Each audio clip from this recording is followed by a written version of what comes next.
Well, good morning, everybody, and welcome to this first virtual special Heritage Oakville Advisory Committee meeting, which will include staff and members of the public. This program is being live streamed. The councillors will be fully aware of this kind of process, since council has done this 2 or 3 times, or at least twice already, and I don't know if you've watched that. We'll be following much the same format, and it's taken many members of staff who are with us today and working behind the scenes to make this meeting possible.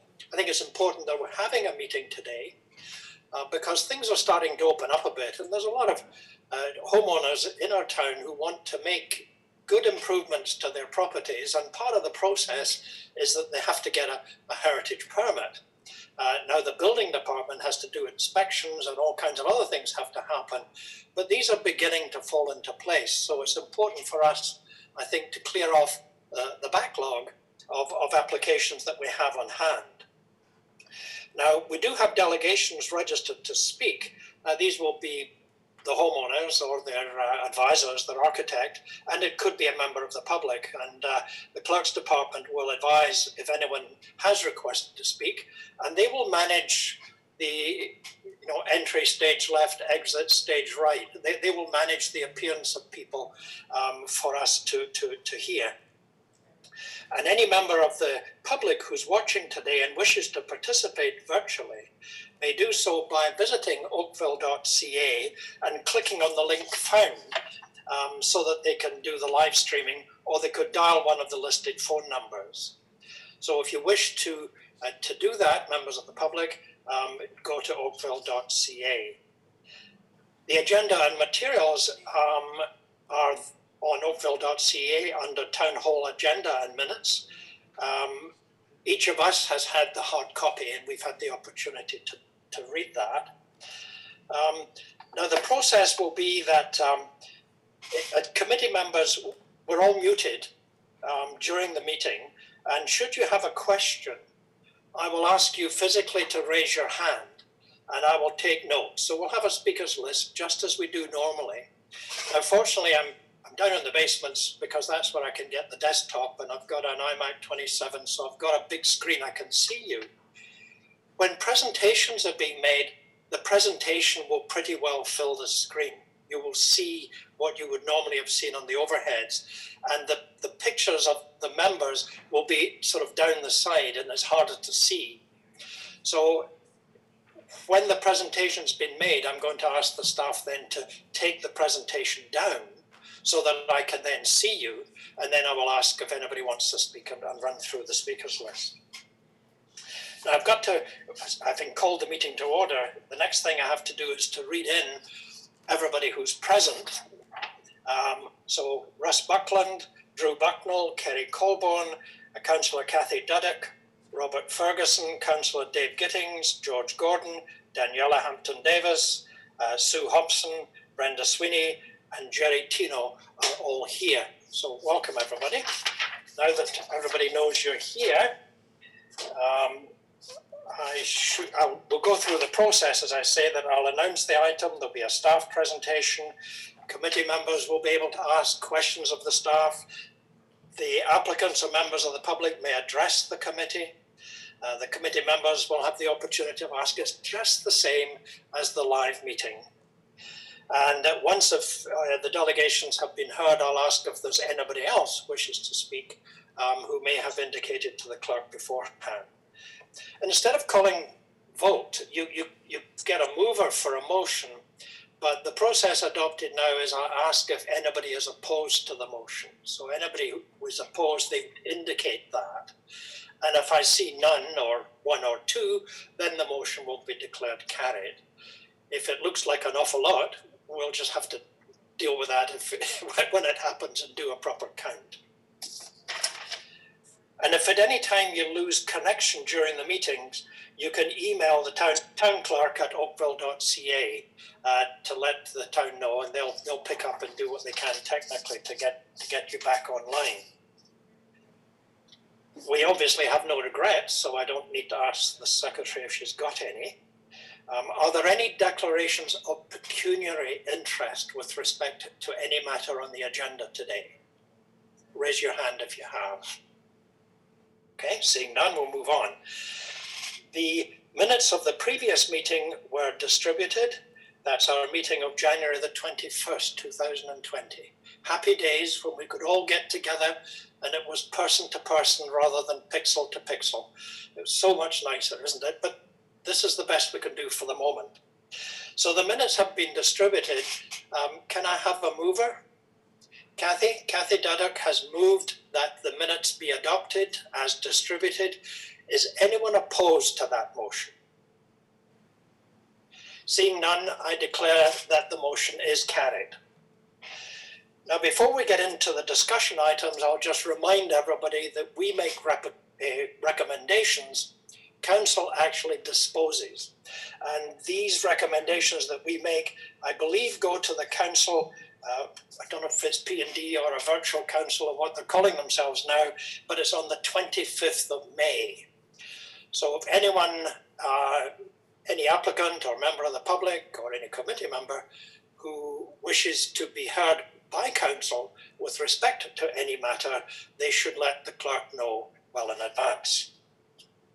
Okay, so the first item that we have is a heritage permit application with respect to 21 Allen Street. And I think this one is it Carol? Yes, Mr. Chair, I'll be presenting on this one. Just Okay. waiting for a bit of a setup here. Okay.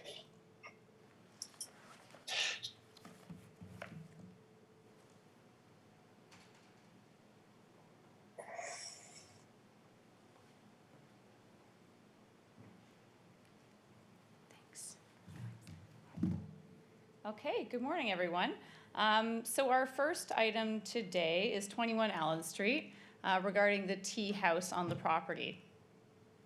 So the property at 21 Allen Street is located in the 1st and 2nd Street Heritage Conservation District. It's just at the end of Allen Street along the shoreline of Lake Ontario on the east side of the street. Again, the property is designated as part of the Heritage District, but the house is not considered to be a contributing property in terms of the building itself. It's a more contemporary building. However, the historic tea house is considered to be of heritage value. It is a remnant from the Romaine estate, which is located over on 1st Street now. And it's thought to date back to the early 20th century. So what's triggered this work is that a new seawall is required along the property, along the shoreline. And as part of that, the tea house needs to be relocated away. And the application you have before you today is to actually demolish and reconstruct the tea house on the property. And I'll go through that in more detail. So again, here's a house, a contemporary building, not considered to be of heritage value. This is looking towards the lake, and you can see the tea house in the rear of the photograph on the right-hand side. Here are some images of the tea house, which again you have in your package. Quite a bit of deterioration over the years. It is actually built on top of a boathouse that is built within the ground. So you can see here the concrete is at the end of its life, as well as the rest of the seawall, and needs to be replaced. You can also see significant deterioration and rot in the wood materials of the tea house. So a structural assessment was done by Tom Murison, who is a heritage consultant, and the initial one was completed for the previous owners in 2016. And at this time, he determined that the structure could be repaired and relocated if needed, but would require significant restoration, and many pieces would need to actually be replaced and reconstructed. And when he's come back now for the current owners, he did a new assessment in 2020. When he looked at it in 2016, his assessment basically said the work needs to be completed as soon as possible, and the work wasn't done, and we now have new owners, and he is currently saying really the building wouldn't actually withstand being relocated. It has deteriorated so much even since 2016, and his recommendation is to reconstruct the building, and this is based on a number of factors. The first is a deteriorated concrete foundation, and decay and rot in the wood posts, the windows, the doors, trim, all the wood materials. So he's recommending that the structure be documented, be photographed, that materials be saved, and that these be used in the reconstruction of a replica of the tea house. He is also making a recommendation, which the owners are now proposing as well, which is to redesign the structure a little bit with a larger roof overhang. The current design does not allow for the cleats and brackets and some of the wood trim to be protected from the roof. So the proposal is to just extend the roof somewhat to be able to protect those elements. So that is one change you'll see. On the left-hand side, you can see the site plan for the whole of the property. On the right-hand side of the screen is zoomed in, and you can see closer up. This here, where my mouse is the existing location of the tea house, and that, again, is part of the concrete deck and the concrete seawall that all needs to be replaced. In order to meet the requirements of the Conservation Authority, this structure has to be moved back. It's considered to be a significant hazard in its current location as it's too close to the shoreline. And the proposal is to move it straight to the north and somewhat to the west to get it just within the line that's required from the Conservation Authority to get it away from the shoreline. So this is the new proposed location for the structure. And the following are drawings. These are based on the existing structure. They've been measured, photographed, and documented to make sure that the new structure will replicate it. And again, just a couple changes. The roof has been extended ever so slightly to permit coverage over these wood materials. There will still be these beams sticking out, which is part of the original design, but the rest of it will be protected. The other minor detail is to include a gutter here along the roof line to keep the water away from the wood. So in terms of our assessment of the application from a heritage perspective, we understand the concrete deck and the seawall are at the end of their life. They need replacement, and the tea house needs to be relocated away. There's not really a question about that. That absolutely needs to be done, and we are supportive of that. The new location for the tea house will still maintain the existing context in terms of its proximity to the lake and being part of that rear yard amenity space.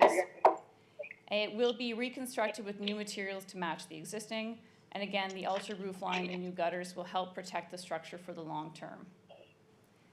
And we typically don't encourage replicas in terms of homes, et cetera, within the Heritage District. It is warranted in this case because the tea house is considered to be a significant heritage value, and it ties this property to the historic Romaine estate, which used to take up all of the block. So it's considered to be a significant structure, and it's a structure that wouldn't necessarily be something that would be able to last for hundreds of years just because of its design and its location right on the lake. So we are supportive of the replica. So the staff recommendation is to approve the application for the demolition and reconstruction of the tea house, subject to the following: that final details on the location, design, and materials of the tea house be submitted to staff for final approval. You'll see that the word location is in red. This is a minor change that I'm recommending that was not in your agenda. And this is just to make sure we get the exact final location for the building. The location that you saw in the site plan is what's proposed, and it will be in that same area, but we just want to make sure we get the final exact location for the structure. I'm happy to answer any questions if the committee has any. Okay, thank you. I can now see everybody again. So I've got Kathy. Is there anyone else so far? Jerry? Okay, let's get the show on the road. Kathy, if you know how to do this, you unmute yourself. That'll apply to each of you. Unmute yourself, you begin to speak, get the questions answered, and when you're done, you mute yourself again. Thanks, Kathy. Thank you. Through you, Mr. Chair. I'm glad to see that the Holton Conservation, that was the first red flag that went up for me in terms of the location being so close to the lakefront. So I'm supportive of that. The one question I do have, and it might be somewhat odd, is the flagpole. Was that something that was added after the fact? Because I looked at the bracketing and the other things affixed to the underside there and wondered if that was part of the original, or is that something that's going to be retained, just out of interest? Through you, Mr. Chair, to Kathy, it was considered, as far as I understand, to be a later addition to the structure. So it wasn't, I know that Tom Urison did speak to it in his report, but I know we also had the applicant saying that it was a later addition. They are also here if you want to ask any questions directly of them. That's fine. I just was interested as to what the situation was. Fully appreciate that. Just noting here, Tom Urison on page 40 of your agenda says the wooden flagpole not likely original to the structure.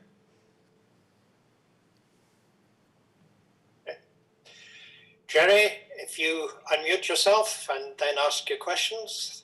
Thank you. Thank you, Mr. Chair, through you. Nice to see you, Carolyn. Thank you for the presentation. This is a beautiful poetic structure. It's a thing of beauty, even in its rotting state. I have a question regarding the details, and that is I understand there are going to be gutters, new gutters, but I don't see on our page 26 of the report, and it is the elevations, I don't see the rainwater leaders shown on the elevations, and that's an important detail of where the rainwater leaders are placed, because it really does draw the eye. So that would be a question. And the other item that came up as I read Tom Urison's report was the comment on flashing to protect the future deterioration of the horizontal members, particularly the larger beams and brackets. Was there, and I don't see any notes indicating flashing on any of those members, so that would be a consideration. Otherwise, the structure will deteriorate quite quickly. So thank you. Thank you. I think really the best person to answer that is the applicants who are available for questions after this to get final details on the flashing and for how that rainwater will be distributed. Okay, so when we get to the applicant, we'll make sure that those two questions are dealt with right away. Has anyone else got questions of Carolyn? Okay, thank you very much, Carolyn. If we could now somehow or other arrange for the applicant to join the meeting. And the applicant, I believe, has heard what has been going on, so presumably the applicant will then deal with these two questions. If not, I'll prompt them. Mr. Chairman, Dan Madoon would like to speak to this item. Okay.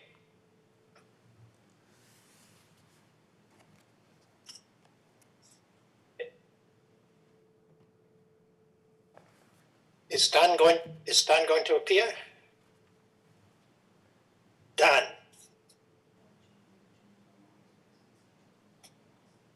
Hello?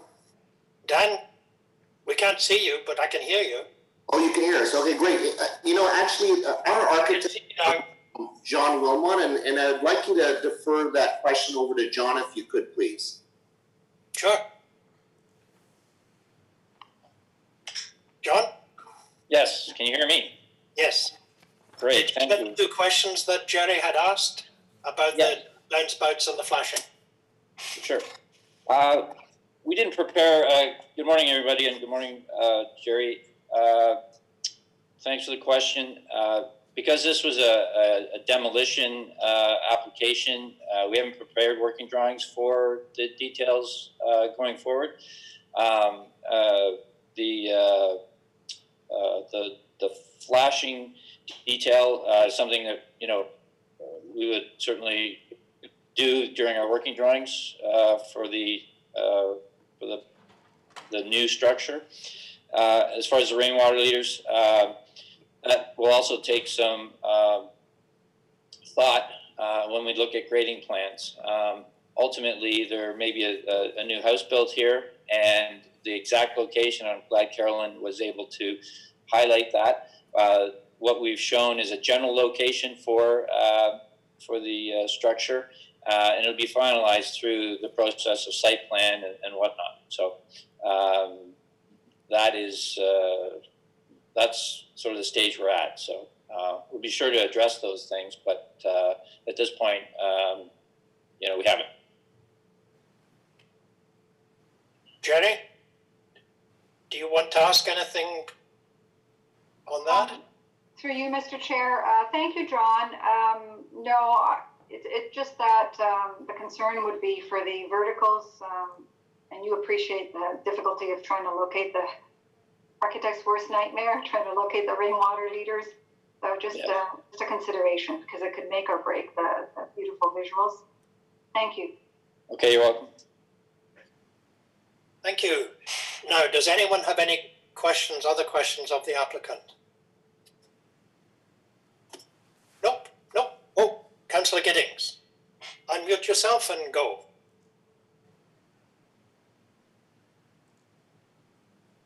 Thank you, Mr. Chair. If there aren't any other questions, I'd be happy to provide you with a motion. Okay, I'll put that to one side just for the moment, but I've got it. If there are no other questions for the applicant, Dan and John, you can do whatever you need to do to get off the screen, but please continue to watch the rest of the proceedings. Thank you for your participation. Okay, everybody, are there any other, I should ask if anyone else has registered or wishes to speak to this item. Russ, have you got a comment to make? Okay. Yeah, go The only ahead. comment I have is the sound seems to have disappeared. I can hear you. I can barely hear you. Can you turn up your volume? I can try. Okay. Okay. Yep. Okay, so that was a technical issue. Okay, is there anyone else that the clerk can tell me has expressed an interest or a desire to speak? Well, hearing nobody, we do actually have a motion on the floor, which is the staff recommendation, which was amended from the one that you got in your package, because the drawings just showed an approximate location, and it was felt that that should be a little bit more specific in the final approval stage. So that's been inserted. So I don't think I need to read the motion. I know Council was doing that. The Mayor was reading the motions out. I don't need to do that. You've already got it. It has been published. The change in it has been noted. So we've got a motion on the floor to accept the staff recommendation, which is to approve this application. Are there any opposed? Seeing none, the motion is carried. Thank you, everybody. We can move on now to the next agenda item. And that is a heritage permit application with respect to 215 William Street. Now, who's up on that one? Is that Carolyn again? Yes, that's me. Just pull the PowerPoint back up. Am I doing this or? Okay, you're doing it.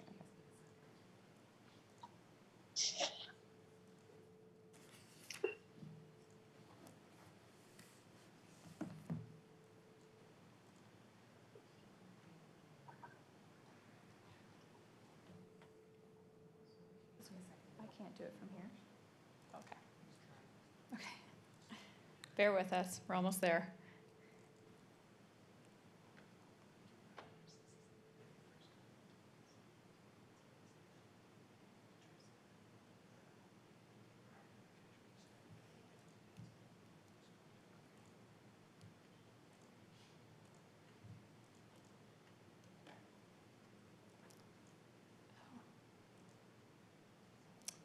Yeah.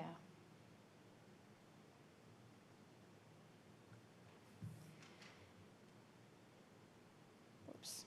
Okay, all right, so here we are, 215 William Street. And this property is located in the Old Oakville Heritage Conservation District at the southwest corner of George Street and William Street, or sorry, the northeast corner of George Street and William Street. It's designated as part of the Old Oakville Heritage Conservation District, and most of you should be familiar with it since they were at the Heritage Committee in September of last year for a new addition on the property. So just as a reminder, the original house at the front of the property, the two-story structure, is known as the Arnott House, built in 1842.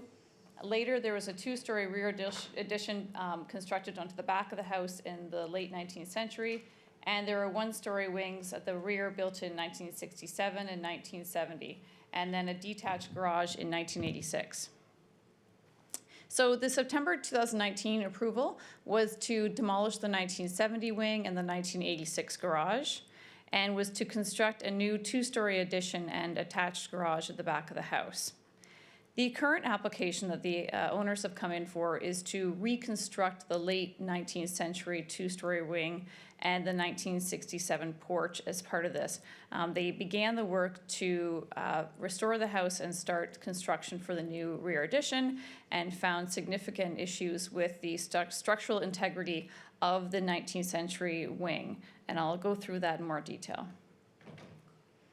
Showing the house here from William Street. Again, this is the larger original home here at the front, and the two-story wing that we're talking about in terms of the reconstruction is back here to the rear. And again, on the left-hand side of your screen, this is the two-story wing that's looking at being reconstructed.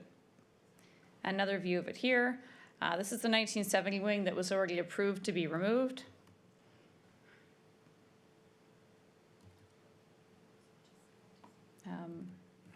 Not moving forward.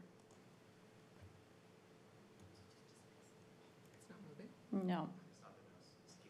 I know, but it's not moving on the keyboard. Sorry, everyone. Technical issues. Here we go. I'll move for you. Okay. So this is the view of the house from the rear. And again, the one-story wing you see on the right-hand side is the 1970 wing that is going to be removed anyway. And the two-story section that you see with the brick chimney, this is a section that's being proposed to be reconstructed, including the porch, the enclosed porch on the left, which was older but then redone in 1967. So, I think it's working for me again. Okay. Here's the site plan. So what you see here, this is the original structure here in gray. This is the new addition to the rear here. And this area here outlined in black and hatched is the section that is being, is being proposed to be replaced. This is the drawing showing the house from William Street. This drawing is what was essentially approved in September and remains the same today because you can't see the two-story section at the rear. This is looking at it from the east, and here is the two-story structure and the one-story porch that's going to be replaced. These sections here, even in the previous approval, were already approved for replacement of many of the materials. This 1967 porch had already been altered significantly and was going to have new doors and new windows. The late 19th century section was already going to have new windows because all of the windows on this portion of the building were vinyl and contemporary. So there are very few heritage attributes on the 19th century structure which are going to be removed because they don't exist anymore. Really, all that we're left with is some wood siding, and much of that already had to be replaced and was approved for that in September. Looking at the structure from the very rear, from the north, this is where the 1970 wing was constructed on at the bottom of this section where the chimney is. So that had already been opened up and that wall needed to be rebuilt anyway. So again, new windows were already approved for this section, as well as new windows for the upper portion. And then this is looking at the property from George Street. Again, the new addition was covering up and connecting to this two-story wing anyway, and new windows were already proposed for this area. Here are some of the photographs that are in your package from the structural assessment. Significant issues with the foundation under this, the two-story portion of the structure. Mostly just a crawl space and a mixture of lake stone and concrete blocks, wood, all sorts of things that have been added in the crawl space over the years to lift up the house. Also a lot of cuts in the joists, and a lot of the framing for plumbing and other things over the years. The structure is also leaning inward by a few inches on the one side, and there is also significant rot from water damage. So in this structural assessment, they looked at the whole of the property or the building. The original building at the front does have some structural issues, but the structural engineers recommend that those could be repaired and that structure could be restored properly.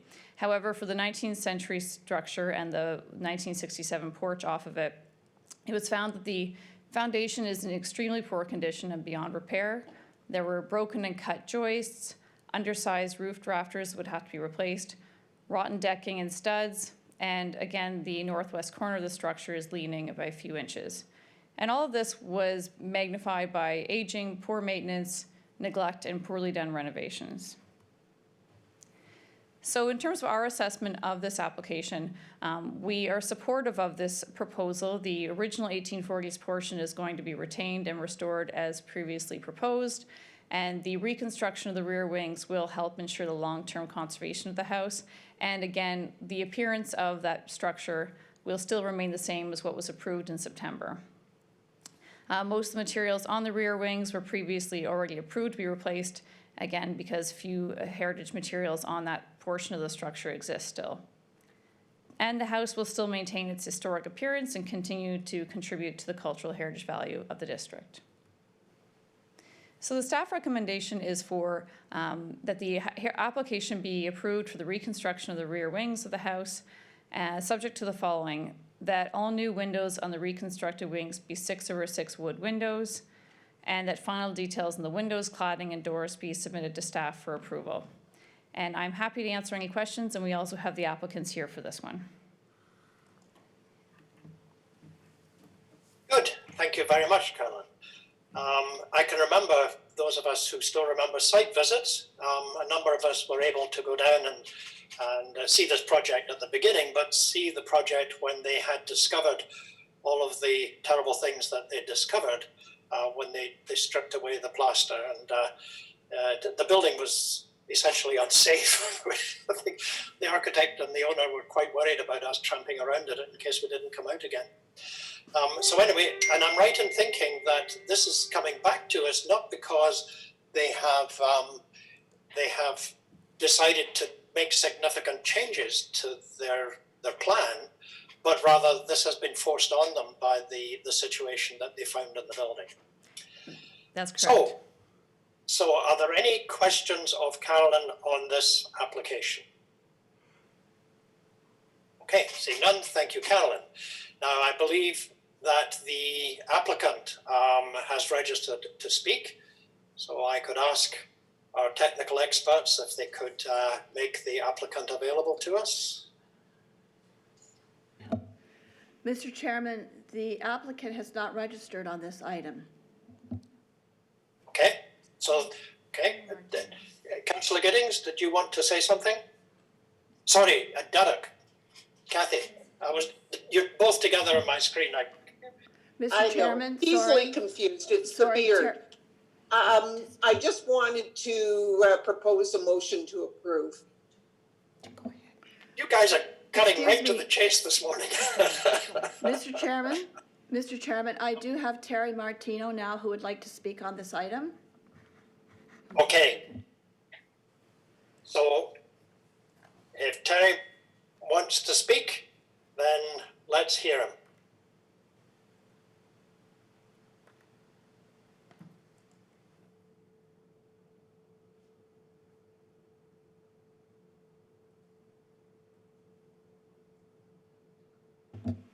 Mr. Martino, you may speak to this item.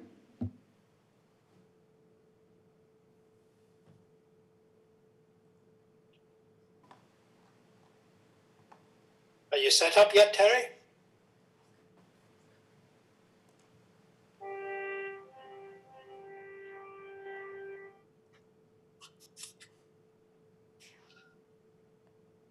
Perhaps, Mr. Chair, he's unaware there's a motion to approve. Yeah, I'm not sure what he's going to say to us.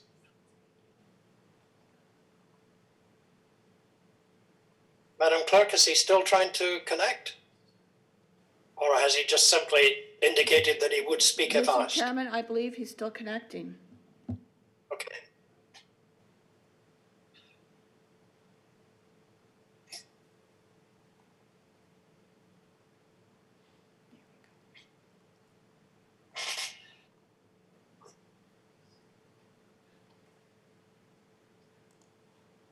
Well, he's disappeared from my screen.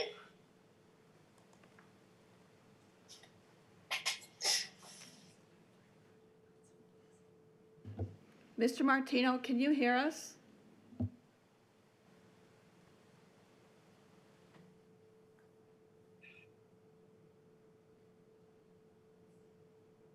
I have to suppose he's abandoned the effort. Okay, we're going to move right along.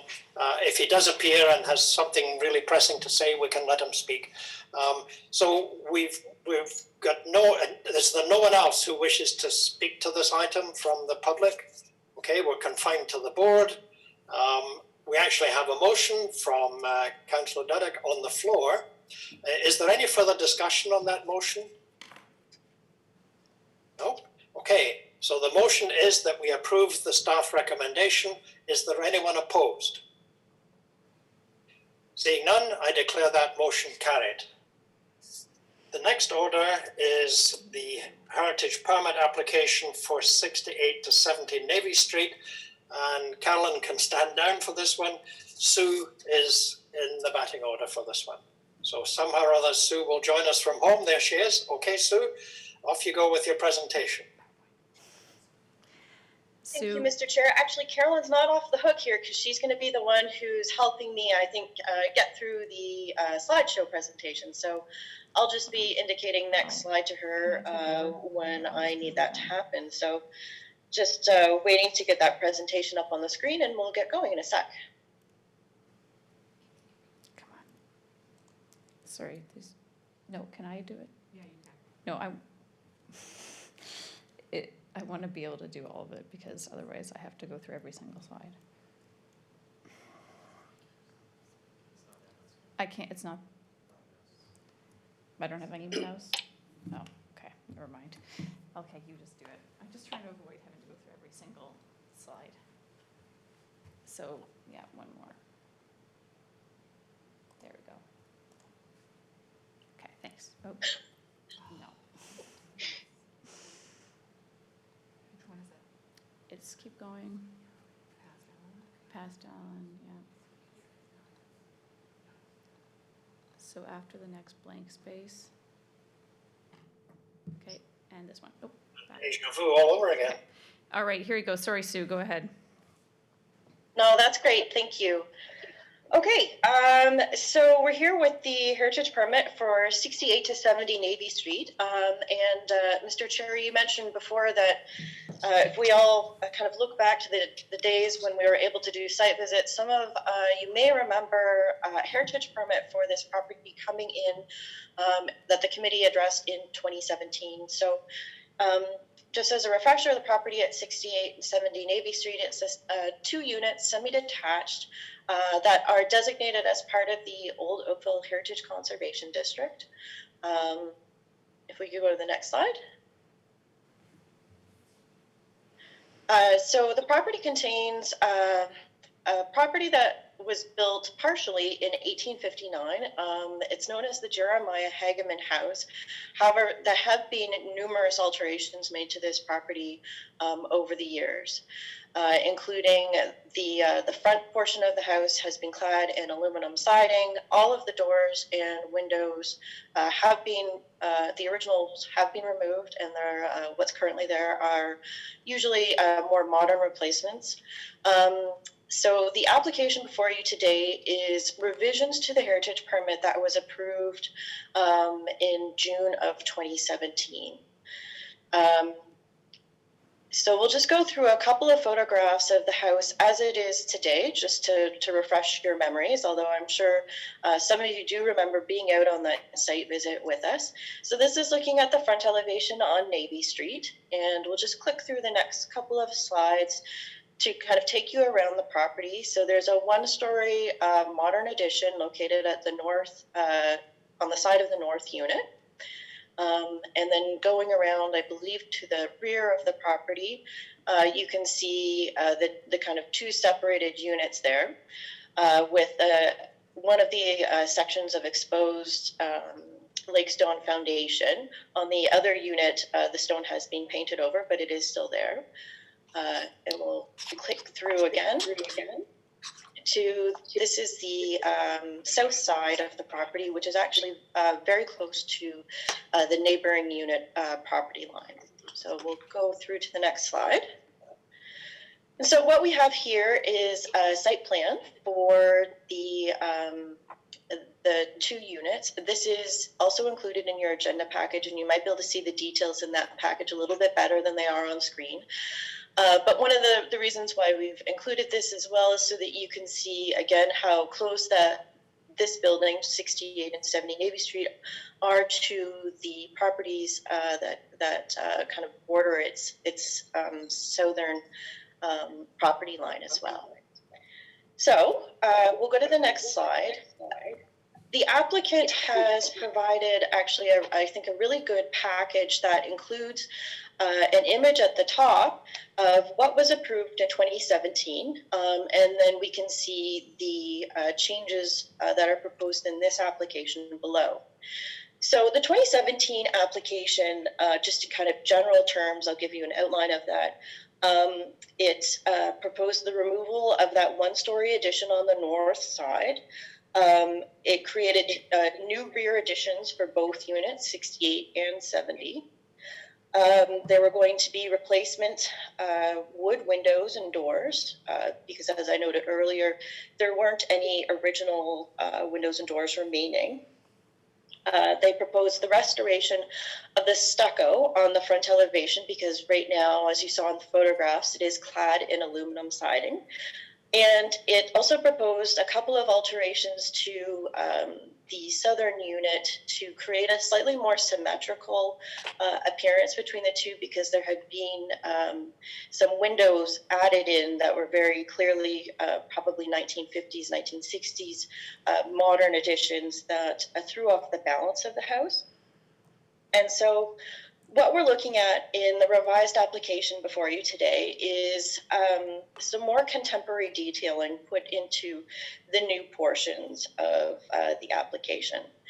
I guess I'd note that normally if a heritage permit expires, so our approvals are always good for 2 years. If a permit expires and the owner would like to continue on with the work that they had approval for, they are usually able to get a minor revision to that heritage permit to extend the deadline done at the staff level. But the reason why this is coming back here before you today is because we felt that the changes that were being proposed in the revisions were substantial enough that the committee should be taking a look at them to review them again.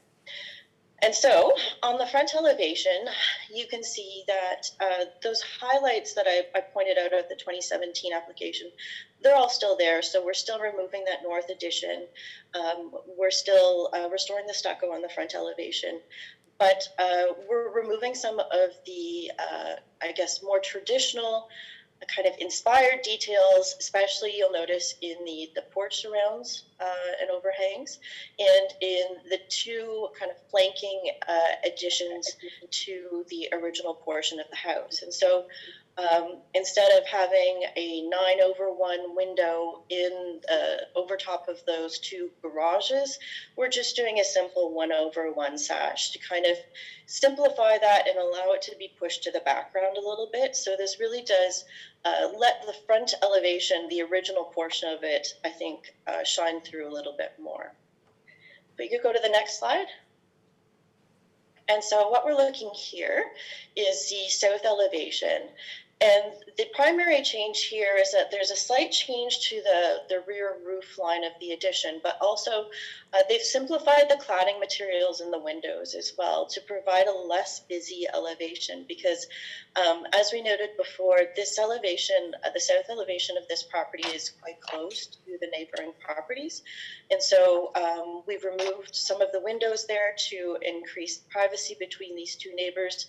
And it's a little bit difficult to see in this elevation shot, but the applicants have also taken some feedback that was received by the committee in 2017 to push back the rear addition slightly away from that neighboring property line because of how close one of the neighboring residences is actually located to it.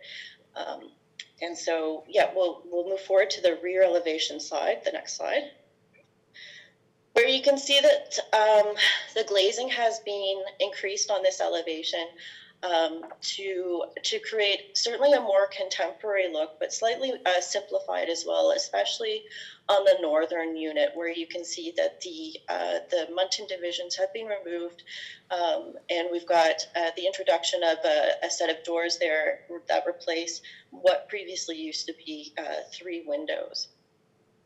And the siding here is now proposed to be a vertical thin wood siding instead of stucco, and that will provide a nice contrast to the stucco on the original or historic portion of this building, but still it is in keeping with the traditional materials that are appropriate for the Heritage Conservation District, but still give it a bit more of a contemporary appearance.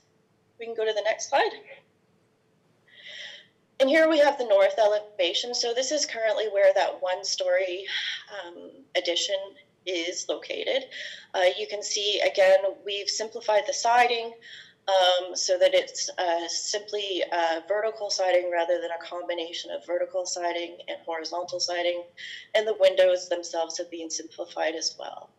The floor plan of that rear addition has changed slightly from the 2017 application, but I would note that it's a slight increase overall, but it's still within the permitted zoning for the area, and there are no variances required for this heritage permit application. Go to the next slide. So the renderings have been provided by the project architect, and I think that always helps us give a better understanding of what the 3-dimensional implications of this will be. And so I think it's a lot clearer to see in this 3D view how the addition portions of the building are recessed slightly from the historic portion, and how you can see that the simplification in those windows and the porch overhang, I think, make a very sympathetic contribution to this structure, which itself is quite a simple vernacular building, historically speaking anyways. We'll go to the rear view, please. And so here you can see that vertical stained wood siding, which certainly does look more contemporary, but I think it is definitely appropriate in terms of the materiality, the wood siding that the applicants are proposing. And you can see again as well, especially on the south unit, how that open porch area has been pushed more towards the center of the properties rather than abutting their neighbors to the south. Next slide, please. So this is just a very simple comparison of some of the differences between that 2017 application versus the one that's before you today. Again, the simplified porch overhangs, simplified window detailing. We have reduced the windows on the south elevation, but on the north elevation, there's 1 extra window. There have been some changes to the cladding. And the footprint of that rear addition has been altered, but as I say, it's still within keeping of the permitted lot coverage for the area. And the deck of that southern unit has been pushed further away from the southern property line to ensure that there's a bit more breathing space between this unit and the neighboring properties, and that additional contemporary glazing on the rear elevation. Next slide, please.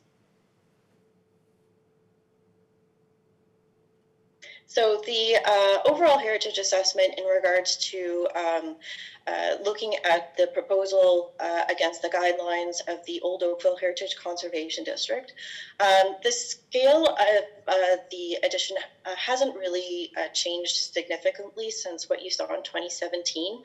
Staff do certainly feel that it is still appropriate, and as I mentioned, there are no variances to the zoning bylaw, even with the slight increase in the rear addition. The materials will be sympathetic to the existing structure, and they are in keeping with the character of the Heritage District and the materials that have been listed in that district plan for permitted use in the area. We note that this is an altered vernacular structure, so the extent heritage attributes are somewhat limited, but we do feel that the proposed heritage permit is sensitive to the historic character of the building and as well to the surrounding heritage conservation district. So we're especially looking forward to seeing some of the more historic appropriate elements being restored, especially that exterior cladding on the front elevation where the aluminum siding will be removed and replaced with stucco as well. Next slide, please. And so the recommendation before you today is to approve the heritage permit application with the conditions that the details for the windows, doors, siding, and stucco be submitted to staff for approval prior to their installation, and that any lake stone that is removed from the existing foundation will be reused as facing materials for the new foundation. And if it's not reused, it will be made available for salvage. That's a condition that's carried over from the 2017 heritage permit, and so we've made sure that it's incorporated here. And then that the heritage permit expired 2 years from the date of final approval. I'm happy to answer any questions that the committee members might have. Hey, everybody's back again. Thank you very much, Sue. A number of us were there for the original site visits, and I know exactly what you're talking about, the proximity to the neighbour, particularly on the south side to the back. Now, does anyone have any questions of Sue? No? Oh, Jerry. Jerry, unmute and off you go. Thank you, Mr. Chair. Thank you, Sue. Just wanted to ask I would say that in general, the comments, my comment in general would be that it seems a nice improvement overall from the last submission, especially with the shed dormers, and it doesn't compete with the existing heritage structure, making the heritage structure stand out a little bit more with integrity. Wanted to ask, I have a little bit of a concern with some of the low slope roofs, especially on the west elevation. Is there any metal roofing being proposed for this project, Sue?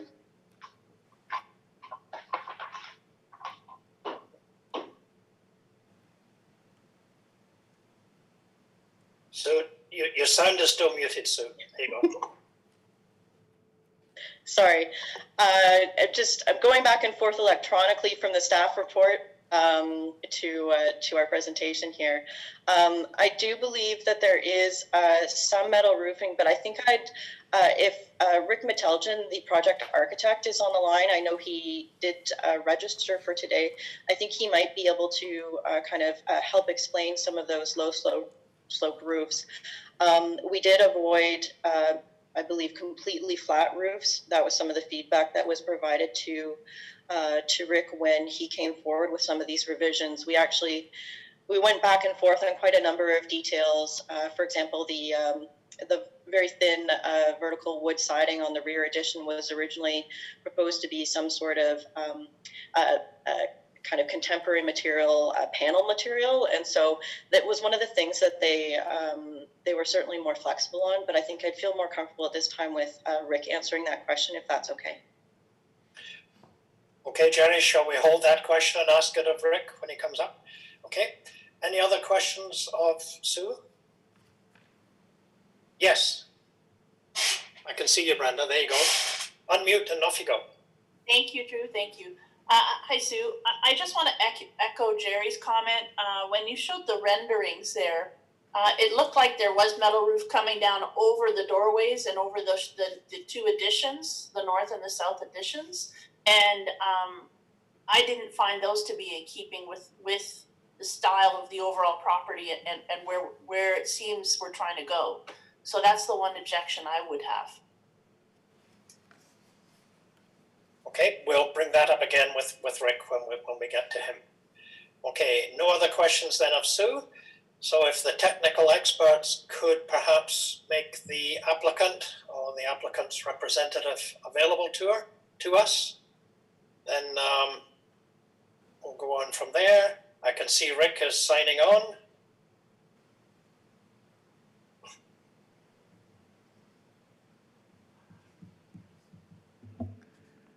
Mr. Yes, good morning, it's Malachi? Rick here. Okay. We can hear you, Rick, but we can't see you yet. Okay, well, I can see you all, so I think you'll probably see me shortly. Okay. Anyway, Rick, nice to have you here. And this. Thank you very much. Wait, I'm going to just click something here, maybe. There we go. We've got you. We've got you. Good, thank you. Well, good morning all. So yeah, I'd be happy to answer those questions. But first of all, let me say thank you to Sue for her comments, and let me say thank you also to the members who thought that this was an improvement. We certainly think it is.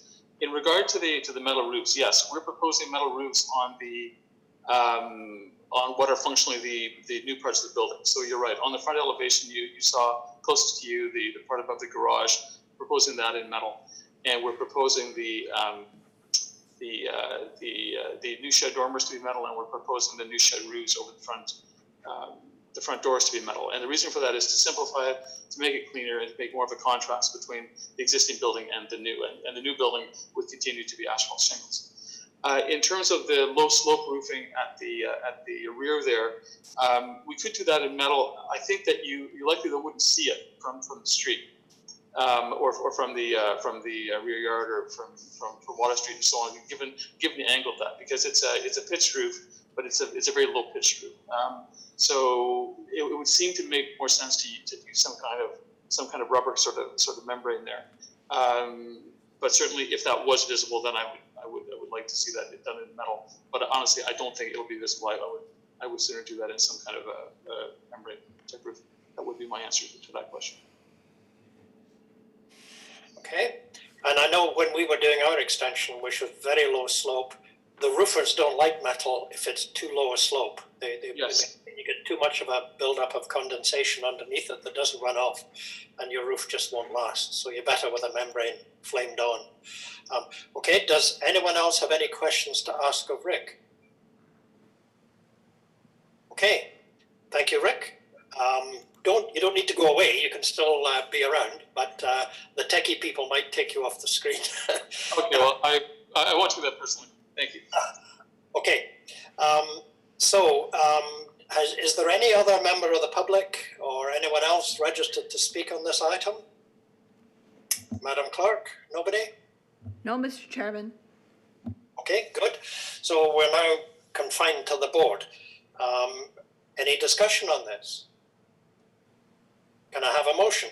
Is that a motion, Daniela, or a discussion? Unmute yourself. To comment, I just wanted to also, I feel the same way as Brenda about the heaviness of those metal roofs, specifically over the doors. It really seems to take away from the original building and what is there now and what has been. So I was just wondering, do we have other buildings in the area that have that kind of heaviness over the door with metal? Because it just doesn't seem to be flattering the area, but that's just my opinion. I think on William Street on the south side, just east of St. Jude's, there's the new one that went up has metal, and straight across the road, the extension piece has metal as well. So there are metal roofs that have gone in in that area, just up the street. But I guess my concern would be as if they're all the new ones going in, because, yeah, I don't know. Personally, I just felt it was very heavy and distracts from it. But. Okay, thank you. Jerry? Now that we know it is metal, the strength of the addition now may overpower the existing heritage, depending on the color that they use for the metal and the sheen factor, etc. Would it be a deal breaker if instead of metal, particularly on the front facade, the Navy Street facade, because they're a good regular slope roof, both the dormers, the canopies, and the roof itself, would it be a deal breaker if they were the same shingle material as the main house? And then, the low slope roof can have its technically efficient material. So the question is it a deal breaker if they retain the material of the existing house on the addition and the canopies and dormers? I don't know if any of us can answer the question, but I don't think that is the question. The question is, what would we approve? It's up to them to decide whether they want to build that or not. Sue, did you want to say something there? Obviously, Mr. Chair, I can't speak to what the property owners or applicants would like, but I do think that it would be a fairly simple addition to the recommendation to simply state that the roof systems that are exposed to the front elevation be clad in asphalt shingles, if that's what the committee would like, and staff would have no objection to that either. I didn't have a problem with the metal roofs as proposed, as they're all on the newer portions of the body. And as you say, we have approved metal roofs as kind of accents for smaller things like porches in the past. But if the committee is not comfortable with it in this case, the recommendation can be altered, I think, quite easily to add in, a C under A and B, to add C, something along the lines of that. The roof cladding that is exposed to the front elevation shall be asphalt shingles. Carrie?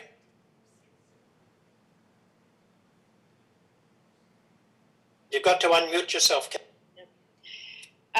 Sorry, because the renderings aren't in our package, can we just look at the renderings once again, please? Can a technical person get up that, I guess it's the front elevation that you would want, the east? The west. So just go back. The west, that's the rear. Sorry, yeah, no, you're correct, the east, sorry. And that would be the, Just to look at the metal roofs again. yeah. No, I couldn't do it. Keep going. It was right at there it is. Go back one. There it Go is. back. That's the rear. Go back.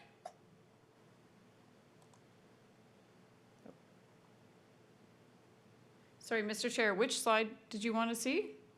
I think that's the one you wanted to see because that's the front elevation, which has the metal above the doors. Okay, and is that the metal that we're complaining about? Yeah. Or expressing concern about? So I think I would echo Jerry and Daniela and Brenda that it would make sense to me to keep it in asphalt, certainly on the heritage side for sure, over those shed dormers.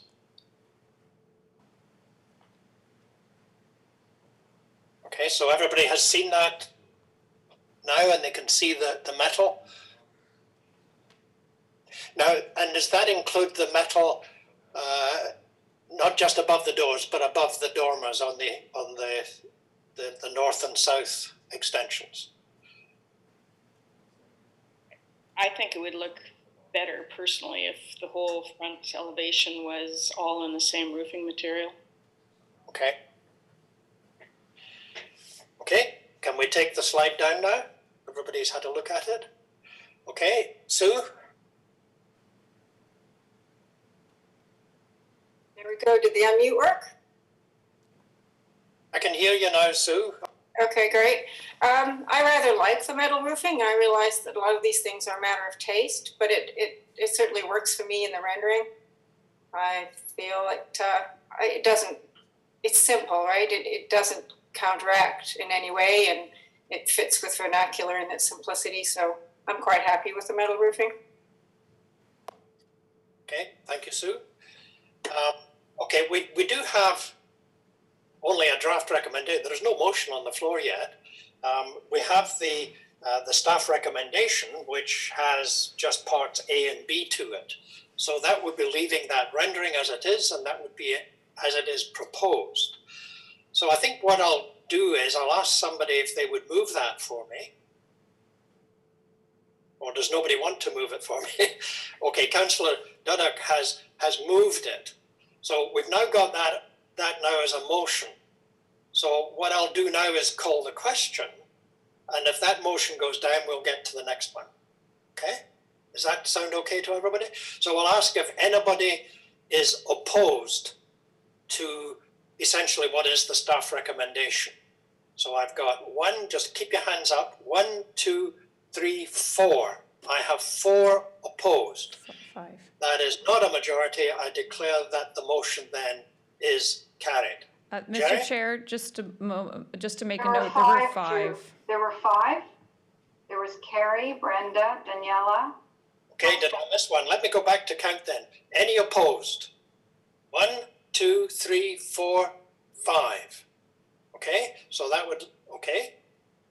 So I should now call for those in favour. Does that make sense? Okay, all those in favour. 1, 2, 3, 4, 6. Is that right? Madam Clerk, are you doing the counting with me? 1, I've got 1, 2, 3, 4, 5, 6. There are 6 for yes. Right, so that means that the staff recommendation carries. Okay, thank you, everybody. That got complicated for a minute, but I think we managed to get over the technical aspects of it. Okay, so the next one then is the Herridge application for 86 Park Avenue, and that's Carolyn, who's up for that one. Okay, have I got control? No.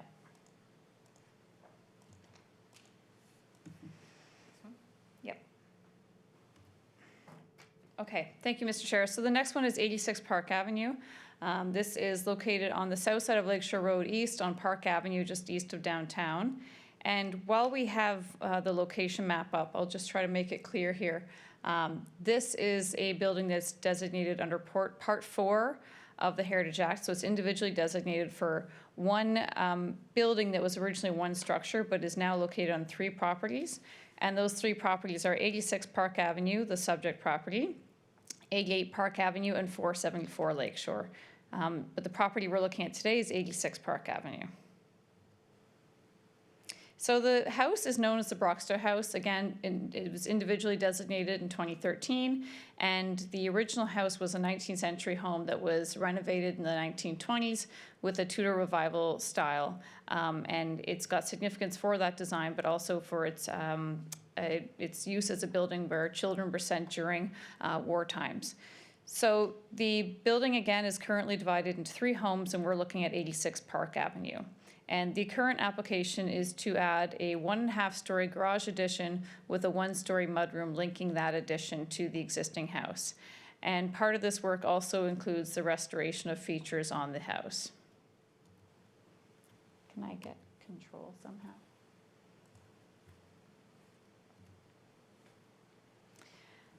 So this is a view of the house from 86 Park Avenue, from Park Avenue rather, and the house you see here is the structure we're talking about today. The house you see under the mouse here to the north is 88 Park Avenue, and this portion to the rear is 474. I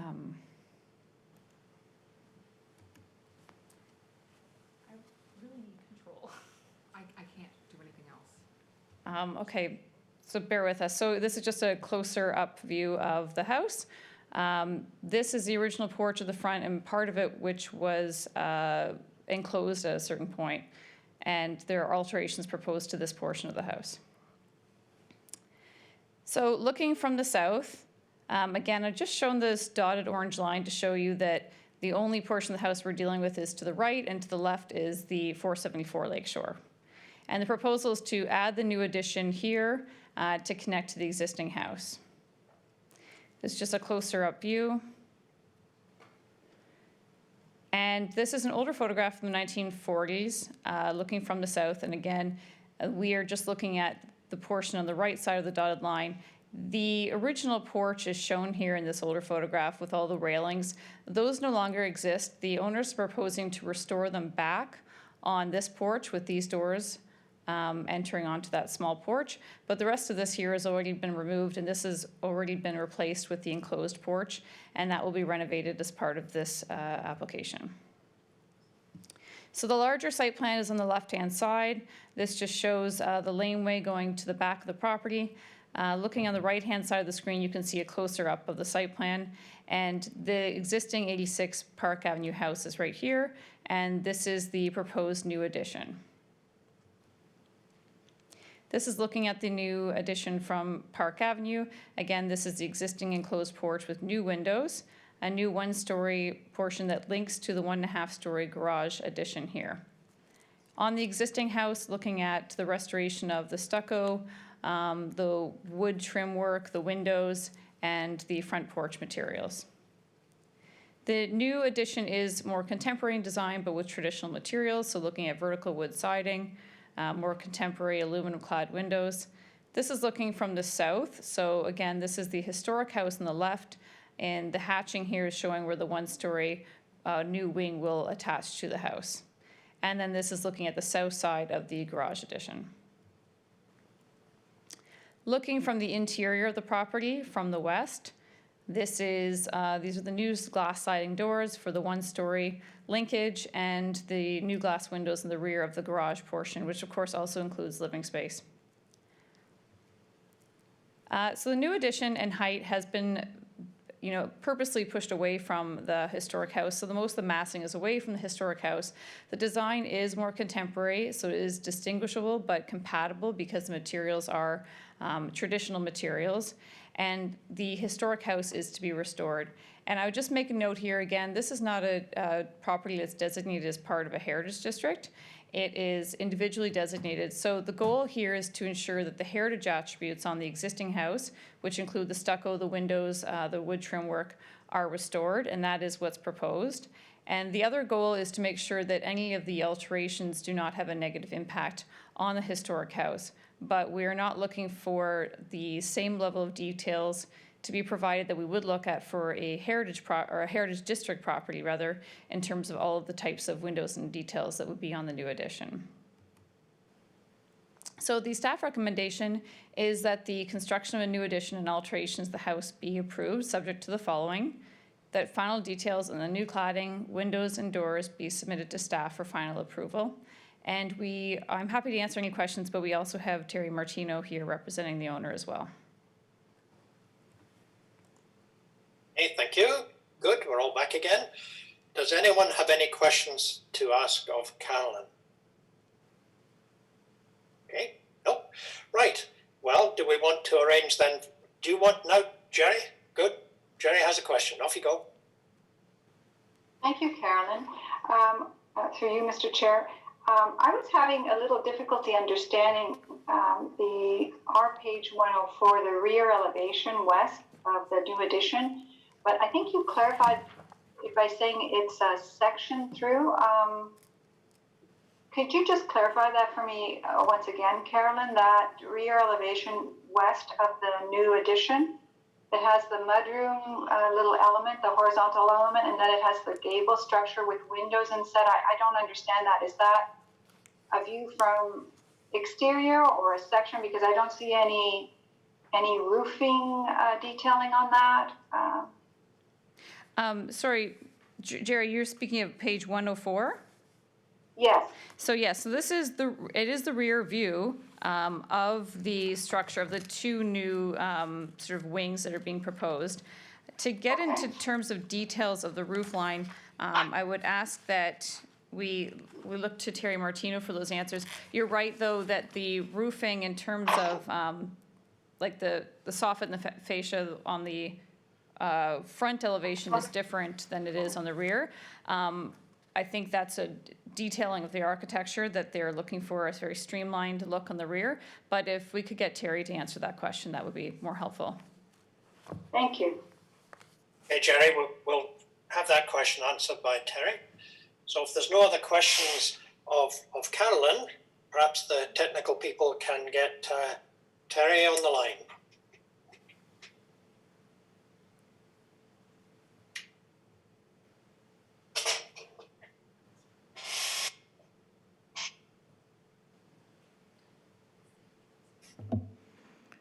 Hello, Mr. Martino, you may speak. Terry, we've got you on. Yep. Terry, can you hear?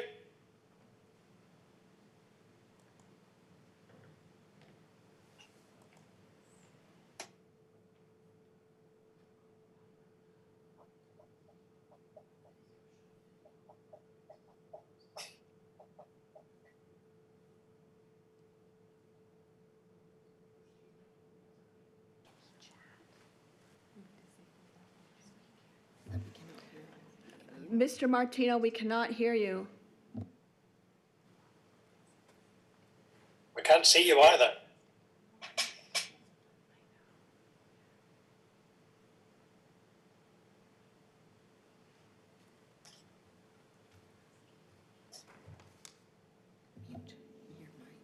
Mr. Chair, if we're not able to get Terry on to answer the question, and if there are concerns, we could, the committee could add something to the recommendation to ask for more details to come back to staff on that, if that's something that the committee was interested in. Yeah, we could do that, but I think that Jerry had specific questions, and I think it would be good if Terry could have answered them. Jerry, do you want to talk there? Yes, actually, I don't have a problem, Carolyn. I'd be happy to move this after everyone has had their say, because in item 1A, you do say that final details on the new cladding, windows, and doors be submitted to staff for approval. I just wanted a clarification. It wasn't opposed or approved situation. I just didn't understand the drawing. There seemed to be a level missing on my copy in any case. So if you're happy. So if you're happy, Jerry, that the staff requirement that they approve all of that detail level would include that and take care of that, then we can move on. Okay. So Daniela? Yeah, thank you, Drew. Thank you, Carolyn. Okay, so I just had a question. I just wanted to better understand the context of the whole building and the 3 sites.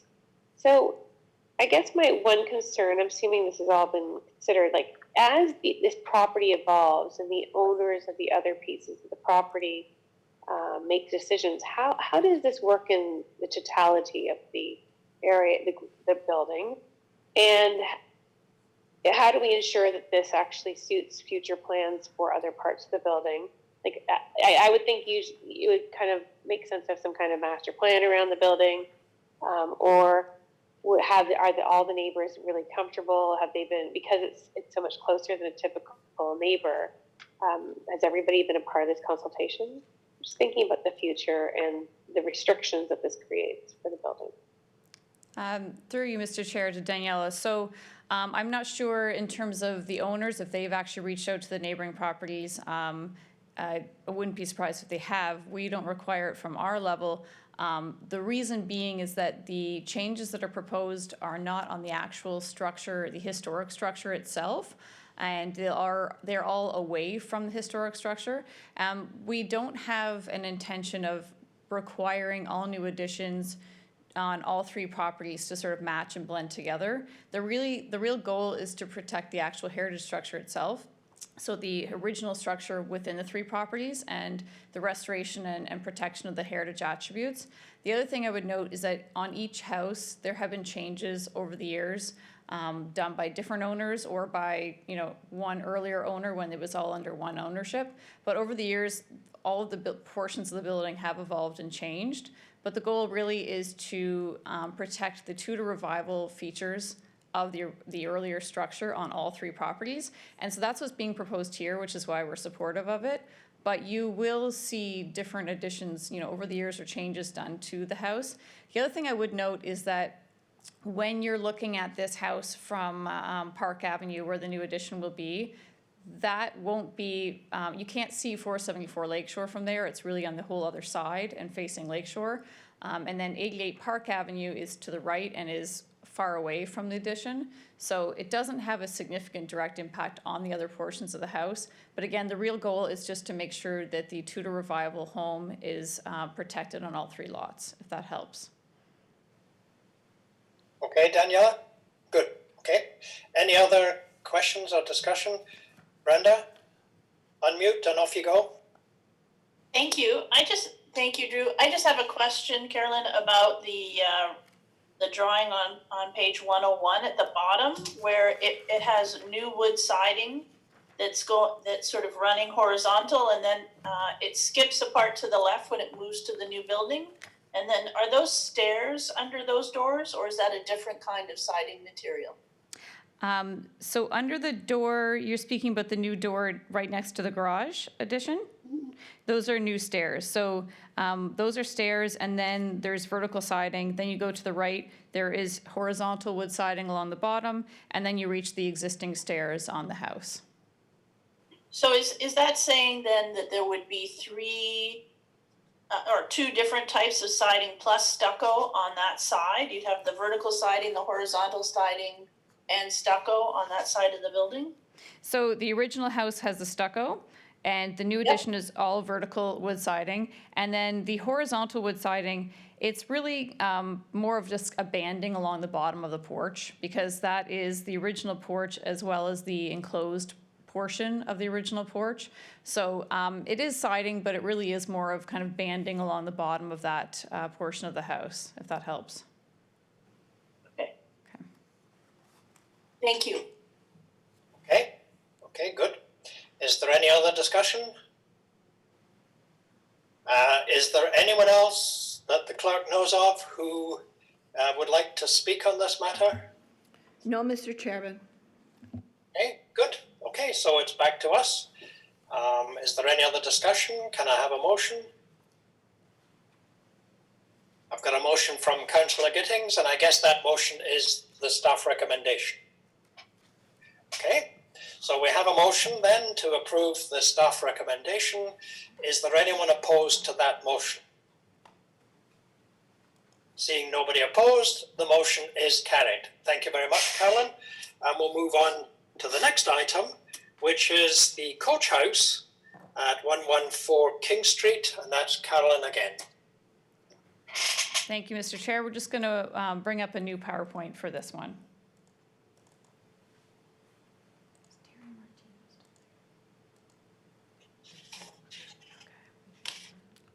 Okay, so here we are, the coach house at Ercles Estate, which all of you are quite familiar with.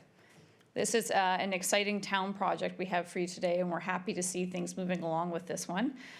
This is an aerial view of the site that you're all quite familiar with.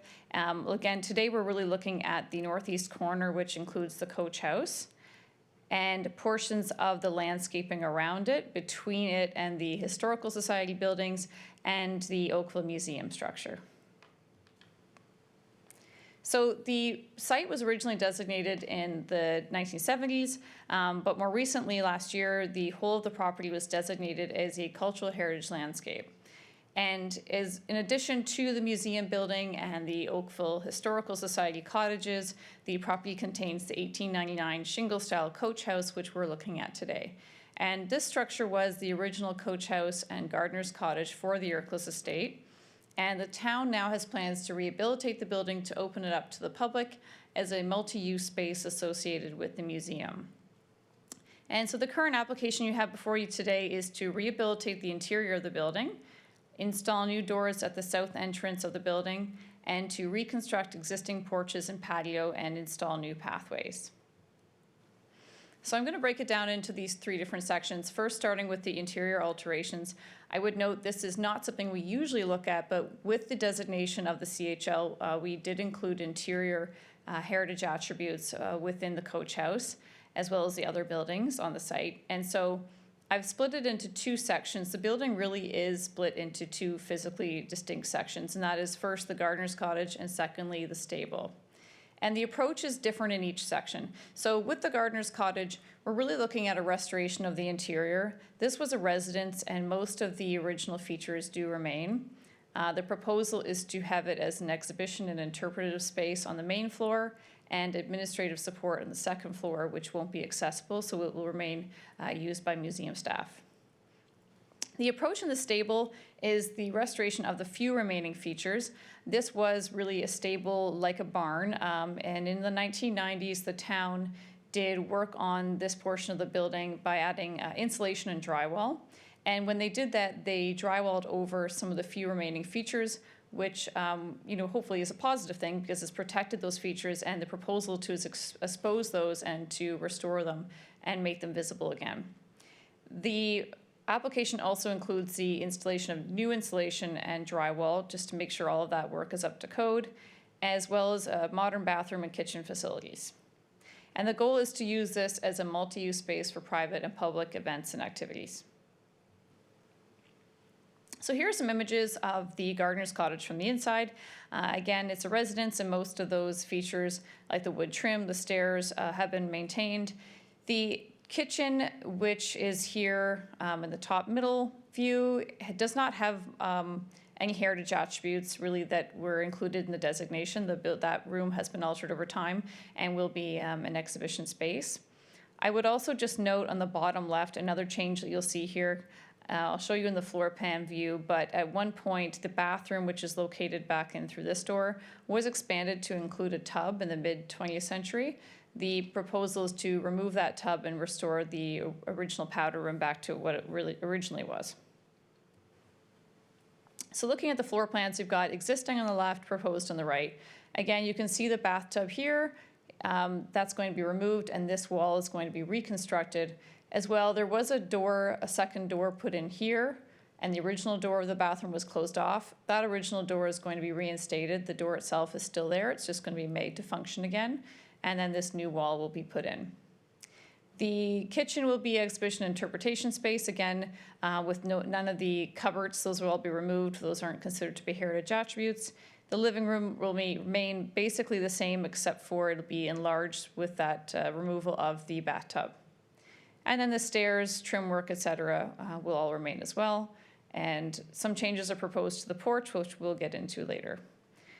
And I would just also note that the doorway here on the left-hand side that goes to the stable, there is a step there, so that will not be, it'll be accessible in terms of it'll be open for the public to go through there when the space is being used, but it won't be accessible for those in a wheelchair.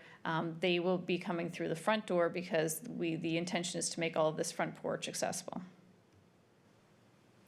Moving to the upstairs, this is showing the 3 rooms upstairs. We've got 2 bedrooms on the left and the right, and the middle has been a bathroom. Again, none of the bathroom features are heritage attributes, and I believe they're not even remaining in the space. That all the space will be used for administrative support. One change will be in this former bathroom, which is the introduction of a partition wall. So showing here on the right-hand side, there will be a new partition wall for mechanical units to go in here. This does connect to the rest of the attic, which is over top of the stable, and that's all used for mechanical use. And so the idea is to put all the HVAC system and everything up in the attic up here and in this little section partitioned off, and that's to avoid having any of it in the lower level of the building, which will actually be the publicly used section. Other than that, it's everything you see here is going to be restored, including the plaster walls, which are a heritage feature. Moving on to the stable portion of the building, hopefully many of you have seen this site, so it's more familiar to you. It is a little bit confusing if you've never been there because it doesn't look much like a stable. If you look on the top 2 pictures here on the left, you can see this is where the original stables were, and the walls were plastered in the 1990s and covered up. But this was the main hallway that led you out this door, which goes out to the manure pit, which was on the side where the Historical Society buildings are. This is a view from that door looking towards the gardener's cottage, And this is the ladder that goes up to the attic. That will remain. It'll be changed slightly to meet code better, but that will be the only access for the attic, and the attic will not be accessible to the public. In the bottom right-hand corner, we have the main room, which will be enlarged since this partition wall at the back that you see was actually added in the 1990s for mechanical, which of course is now moving upstairs.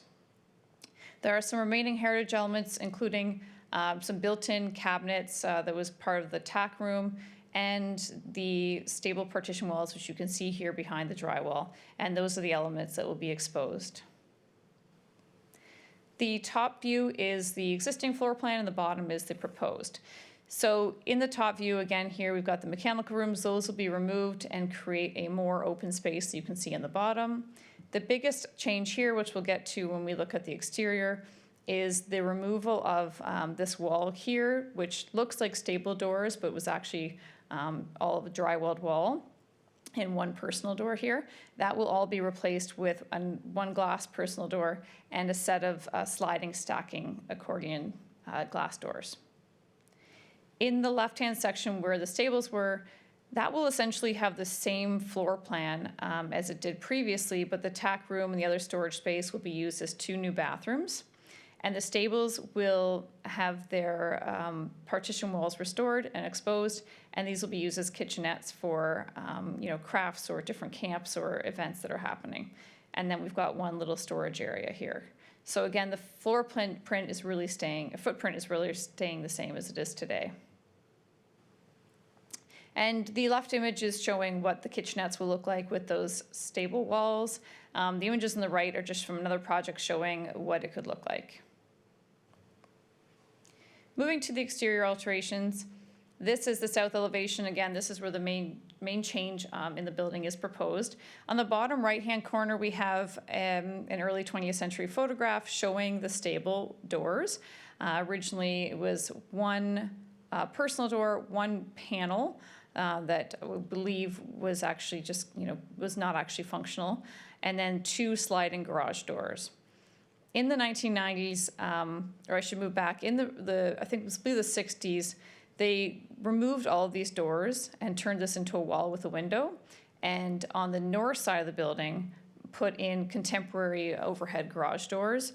And that was for people to access King Street with their cars. So again, turning this from a historic stable that faced inward to the property to a modern garage that faced the street. So in the 1990s, they wanted to restore it back. And what they did is the town restored it back to the original look, but not the functionality. So these doors don't actually function as doors, they're really just walls. So the proposal is to remove those doors because they're not heritage attributes since they were built in the 90s, and to install new glass sliding doors.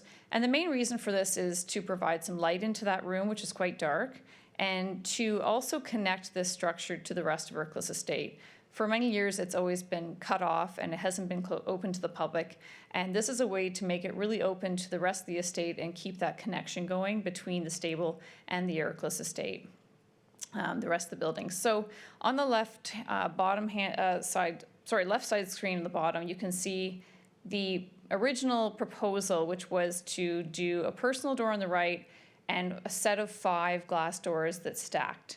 It's required to have a film strip somewhere on these glass doors to meet our universal design standards at the town.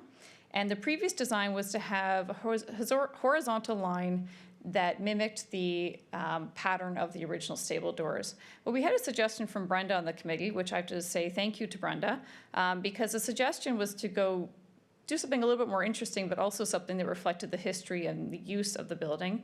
And that is to put a film strip of horses and sort of one appearing on each one, except for the personal door, which I think is a really whimsical, but also really historically significant touch that really speaks to the history of the building, but also meets the town's universal design standards. So those exact details still need to be finalized, but this is the general proposal that we have now for these doors. And again, I just want to note this is a change from the stable building, or the stable doors that were originally there, but this will make this space a lot more usable, and it also does not result in the removal of any heritage features, and at any time in the future, new wood doors could be made to be installed to replicate what was there historically. Moving around to the north, the main thing that you'll see here, other than just restoration of shingles and windows, is changes to the front porch, to the gardener's cottage. This porch is currently not accessible, as you can see, so it's a tongue and groove wood floor, and the proposal is to build a new floor that is going to be flush with the doorstep, so it will be made accessible. And other changes will require the removal of these shrubs and opening this porch up to the street again. And so that will include some new steps with railings. And as you can see here, these railings will connect people from the street to the front door. In terms of accessibility, a new entrance will go through the side of the porch, and this walkway will be raised slightly and sloped. And so that will be the accessible entrance to this porch, which currently is not accessible. And going around to the west elevation, the only change here really, other than restoration, is the replacement of the existing porch. It's just a simple pressure-treated porch, not of heritage value. And the new porch will be a nicer design with metal railing to match the fences on the property. So the final part is landscaping on the site. This is a larger site plan showing more of the property. And again, the goal here is really to open up this building to the rest of the site and to the public. It's been vacant for many years, and so this is a great opportunity to change that design. Currently, all the landscaping has been designed with shrubs and pathways to keep people from going to the coach house, so we want to reverse that.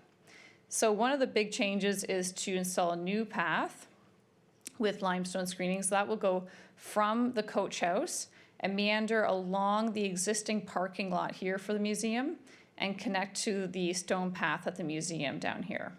So that will provide easier access between the museum and the coach house and for the parking lot as well. And there will be stops, areas for benches for people to rest along there as well. Moving closer, and I appreciate there's a lot of details, so hopefully you were able to read all of the package before today.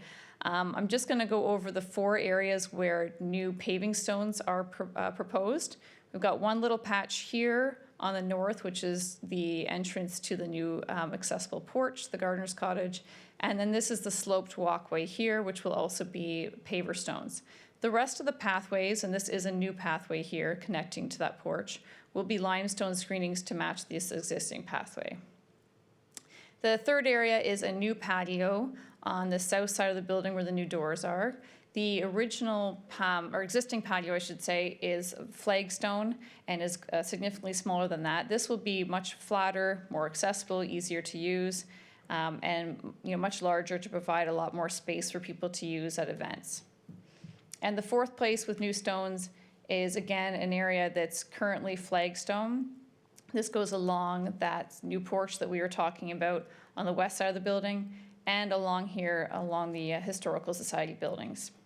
Currently, you access this area from the King Street parking lot right here, which is right next to a tree, and there is historic wrought iron gate and fence there, which is proposed to be removed and moved over to this side of the tree, or this side of the property, because currently the tree has sort of taken over this fence. So to save it, we're moving it over here and providing new stone pathway. Additionally, the existing wood picket fence will be replaced with a new metal fence that will connect up to that gate. The new metal fencing is also proposed here around this grassy area and around the new stone at the south of the building. This allows for different activities that could be licensed events or events with small children. It allows this whole area to be completely cordoned off. And there will, within that fence, be 2 larger gates that open up to allow access there. Other than that, we're really looking at new plantings, new perennial plantings along the building to spruce it up. This is a really popular site for people to come and take wedding photographs, family photographs, and the idea is really to make this building more of a star and not the vacant building that's been kind of hidden for many years. So this will really improve the site. There's also a little area here with benches and a decorative urn. And again, overall, a really improvement to the landscaping of the site. I'll just go through some details again. top two corners show really the disconnect. There's not any pathways here that connect to the coach house. Again, even though the landscaping and plantings and trails have been designed in a way that do not connect the museum over here to the coach house over here. So that will be a big improvement. Again, bottom left, that's the flagstone and the shrubs on the south side that will be removed and replaced with a stone patio. And the bottom two right images are showing the flagstone that will be replaced with the new stone pathways. And you can also see here, a little bit difficult to see, but the historic wrought iron gate and posts. So the new fence will be a metal fence, this one here in the middle. It's a simple metal fence, so it's not going to compete with the more detailed and ornate historical wrought iron fence on the property. And again, this is an example of the gates that will be used at the bottom of that patio on the south side of the house.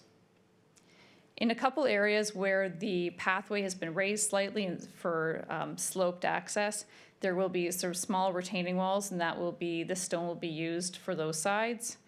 And then on the actual pathways and patios, this is the new proposed stone. It'll be this light gray stone here, but in a herringbone pattern. And all of those pathways and patios will be edged with this darker stone. And this is just so that it's more easily noted by people who are visually impaired to see that that's the edge of the walkway or the path or the patio. So a lot to take in for this one. A complete assessment was done as part of the Heritage Impact Assessment for the CHL, and this was done by the Heritage Consultants. That's included in your package.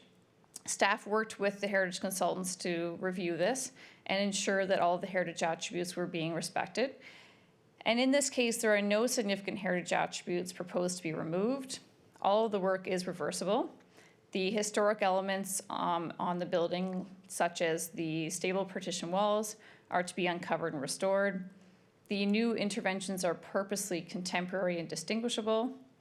And overall, this rehabilitation will support long-term protection of the building and enjoyment by the public. And I think it's also important to note that there will be an increased opportunity to interpret and appreciate the history and significance of the coach house. It is a pretty significant building. It's a very early example of a shingle-style structure and really has a lot of history with all of the town. And up until this time has not really been shared with the public, and we're excited for an opportunity to do that. So I have my staff recommendation here, and that is really to approve the application subject to the following: that final details on the new glass doors be submitted to staff for final approval, and that final details on new interior features such as lighting, bathroom fixtures, and other elements be submitted to staff for approval. And I'm happy to answer any questions. We also have the consultant and a few other staff from Recreation and Culture and from the museum who may be able to answer other questions you might have.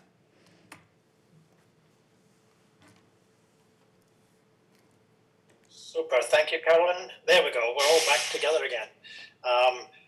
It's a lovely project, and isn't it something to look forward to? As we're all cooped up right now, and we're hoping that eventually we'll get back to living.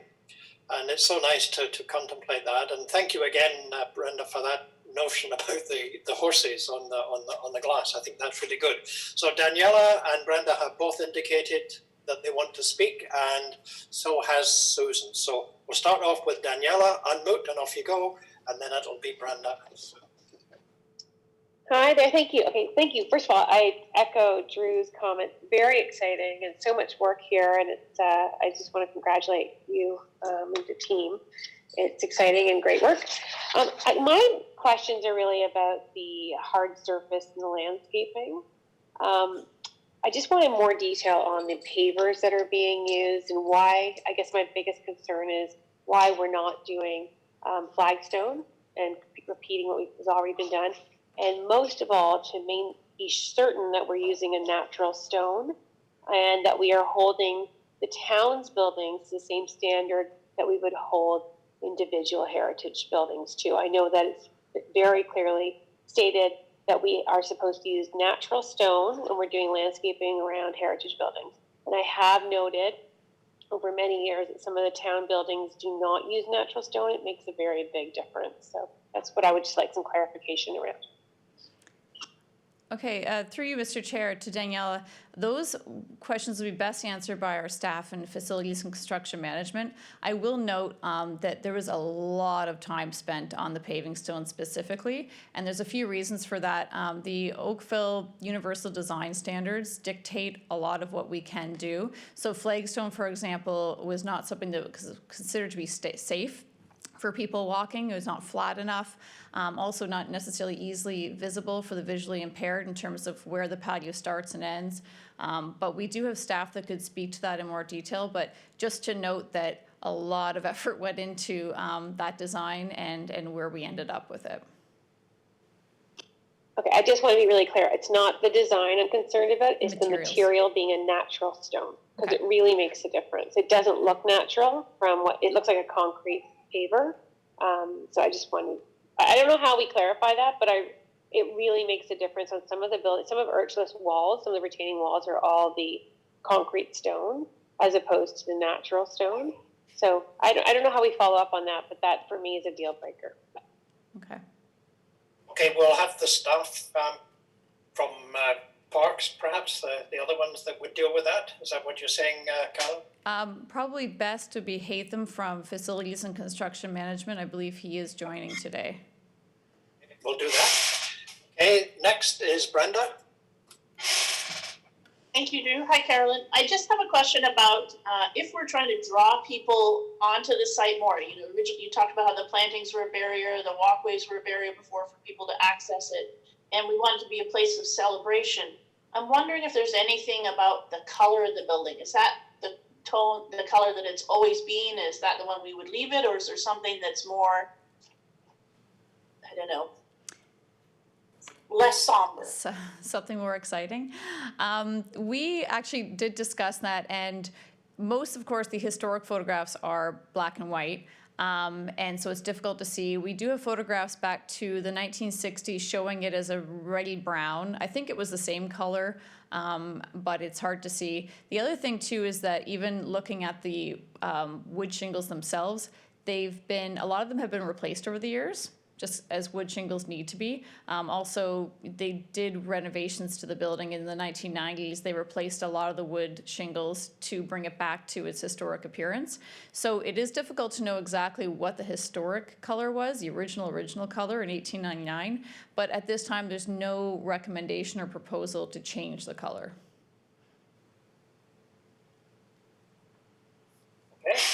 Okay. And Sue. Okay, I'm unmuted. Are we online here? You're on now, Sue. Okay, thanks. So I might be a little bit of a fly in the horse ointment here. I have a number of concerns about it. The first being that it's a lovely, cool, pretty clever idea, but I'm not sure that this is the place for it.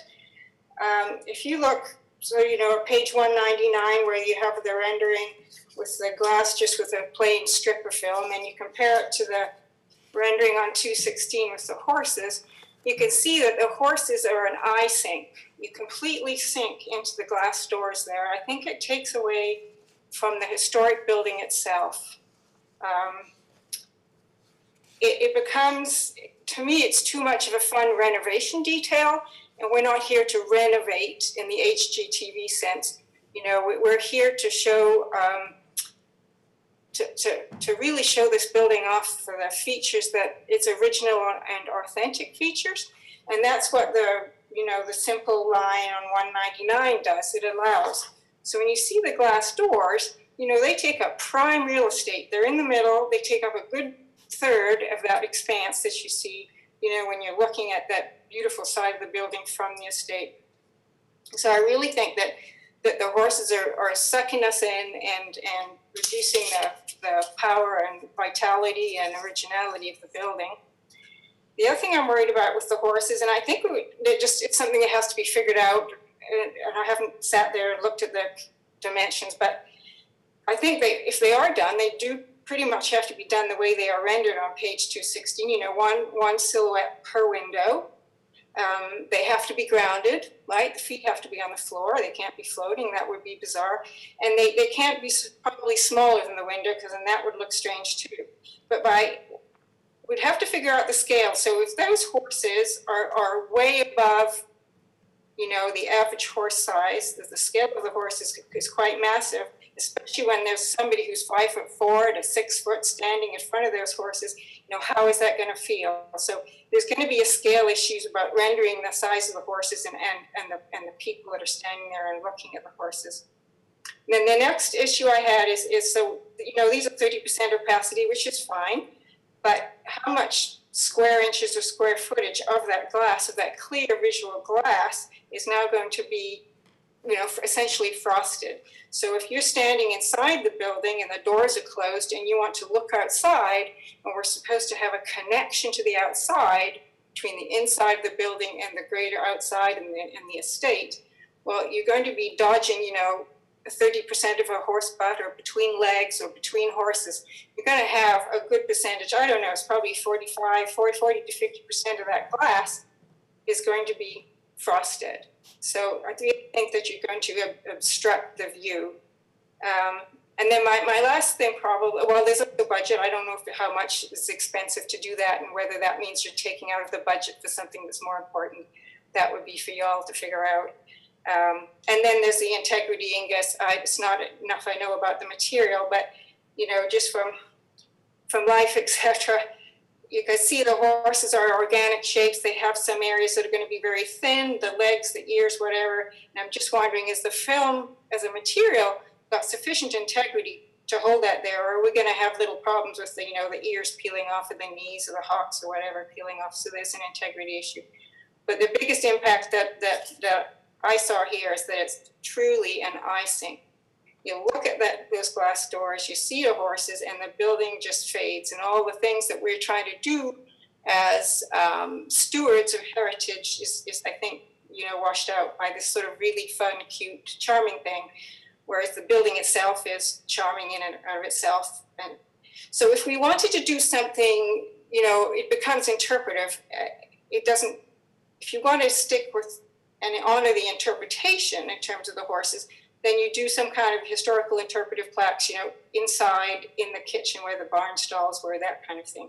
So, I mean, that's my really, really strong issue around the horses. And yeah, I think that's a lovely idea, but I just don't think that that's the right place for it. And when I look at page 199 with it's just a nice simple strip along there, I can see the building, I can see the heritage, and I can see the authenticity. And I worry that the horses are just they're too decorative, and we're putting our own decorative interpretation in here. And I just find that for me that's too much. That's it. Hey, thank you. Mr. Chair, if I could just respond just a little bit, and we can have, again, more clarity from other staff. But I will say that you're right, it does look like the horses really jump out at you in this image, and they are to be 30% opacity, but they haven't been drawn as 30% opacity, really. They will be a lot lighter than this. And the other thing to note, too, is that all of these windows and glass are actually set back under the eaves. There's a sort of an overhang there. It's like almost a small porch. And so they are set back. So when you are standing outside the building, the horses aren't going to be really jumping out at you the way that they're showing in this flat elevation view. But I do take your point, and I think we can have staff speak to it a little bit more or explain that, as well as the heritage consultant rather for the town project. Okay, so we'll pick this up again in more detail then at the next. Has anyone else got a question of Carolyn? I have to say I love your virtual background, Kathy. I should have one here too, hide the pipes. Anyway, okay, Dave, we've got the staff to come and present shortly. Did you have something to ask specifically of Carolyn? Yes, thank you. I understand Susan's concern over the opacity. I'd like to see something later on in terms of what a 20 versus 30 or 25% would look like. But I do like the idea of bringing life and showing its former use. Other question I had was feedback from the accessibility committee. Just wondering. if we could learn more on that.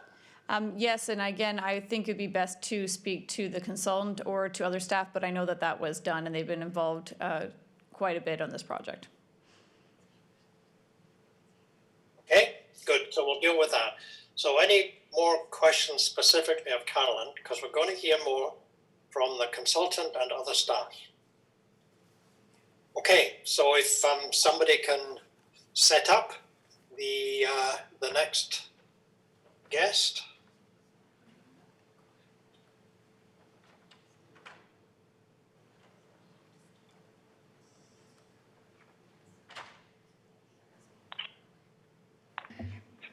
Hello, Haitham, are you there?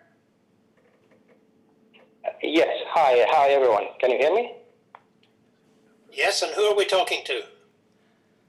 Yeah, this is Haitham Hanad. I'm the project manager from Facilities and Construction Management. Okay, Haitham, have you been listening in to the discussion thus far? Yes, but I was having some difficulty with the connection, so it was I couldn't hear all of the discussions. But yeah, I can speak about the first portion, the last portion of the discussion. So the early part was to do with the materials for the walls and for the paving. Yeah, sorry, I didn't hear about that. The painting, sorry. The paving. The paving. The paving, yeah. Yes, yeah. That we used for paving. So there were long discussions on the type of paving for that porch area, which is an extension of the interior to the outside. And the main driver there was the accessibility requirements according to the town OEDS. So we tried to check what materials can be suitable for that application, and the natural stone, it's a big problem because of the uneven surface, which doesn't meet with the Oakville accessibility standards. So that was the main issue for not using the natural stone there. And Could I ask, sorry? Is all the other stonework natural, like on the walls that we saw around the planters? Is that natural stone?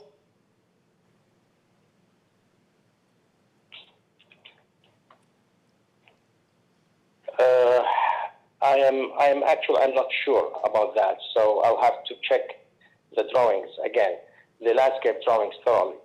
But we had that long discussion on the surface finish of the porch area.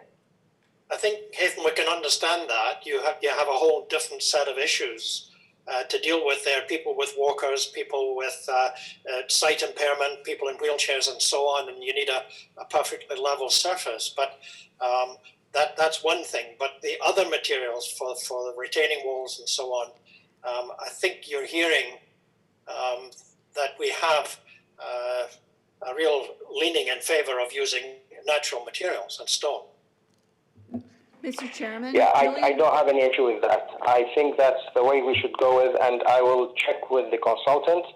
Actually, I'll check the details first. I'll check the drawings first, and then I will verify it with the consultant. That's not a big issue. Mr. Chairman, Julian Kingston would like to speak. Sorry, I can't hear. Mr. Chairman, Julian Kingston would like to speak. Julian, are you able to help us with this discussion? Yeah, you can hear me. Yes, we can. Yeah, I was for Haitham is in terms of the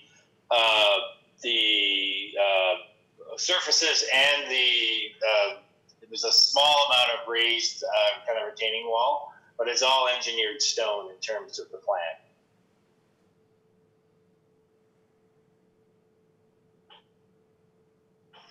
Daniela, you want to ask about that? Yeah, I just really think that's unacceptable. I think that the town should hold itself to the same standard that it demands of its residents. And I know myself, being through the process, any retaining walls and hard surfaces, in wet laid hard surfaces where they are very level, they had to be natural stone. So I really don't understand how the town is. I do understand in terms of flatness. I'm assuming all that patio stone is being wet laid, so it is completely stable. But retaining walls and garden walls should absolutely be natural stone and be held the same standard as private residences. I don't see how you get special permission with our tax dollars, but not our private dollars. Okay, thank you, Daniela. Jerry? Mr. Chair, can I just note too, this property is a bit different in that it's individually designated, so it's not part of the Heritage Conservation District, so the same guidelines would apply to properties like yours in the Heritage District, that those don't actually apply in this case. Not to say that we wouldn't look, obviously, at having natural materials as much as possible, but it is a slightly different situation on this property. Okay, thank you for that clarification. So it's not part of the district, you're saying, so it doesn't come under the district guidelines? It's an Yes, individual but even in the districts, we do not always require every material to be a natural stone material. Okay, I hear that. Jerry, you had a question? I had a comment for Daniela's comment, and that is, and actually for Haytham as well.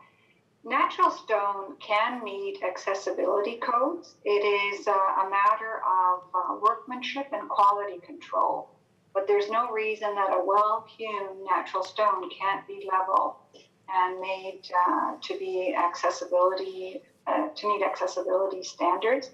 I think in this case, it's it's a question of cost and budget, which is a fair element, but certainly natural stone can meet accessibility requirements for many things, and has been done in many other projects. Okay, Julian, do you want to respond to that? Yeah, no, I would just say that both Jerry and Danielle's comments, I think, are well taken. I can't speak specifically to the technicalities between what's designated and what's not designated. I can say that I echo Haytham's comments in terms of there was a lot of discussion and a lot of looking at actual materials around the stone choice, and a conscious effort was made to choose a material that has a strong aesthetic to it. It's not just a block of concrete. They are actually quite attractive engineered solutions. And something like retaining the flagstone isn't something that we would be able to do in terms of accessibility standards, and actually wasn't there historically either. Historically, it was all gravel. Okay, thank you. Russ, did you want to unmute yourself and go?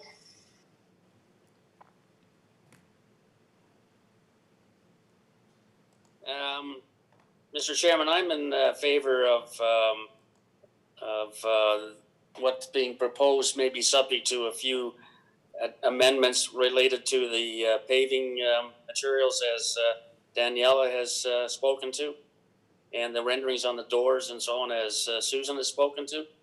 But unfortunately, I need to leave this meeting. My battery is just about dead on this laptop, so I'm going to have to excuse myself, okay?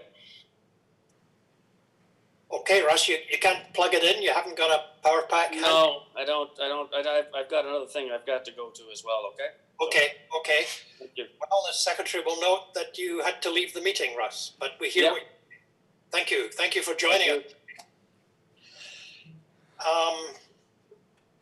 I think what I'm hearing is there's general excitement about the project, so we're 90% there.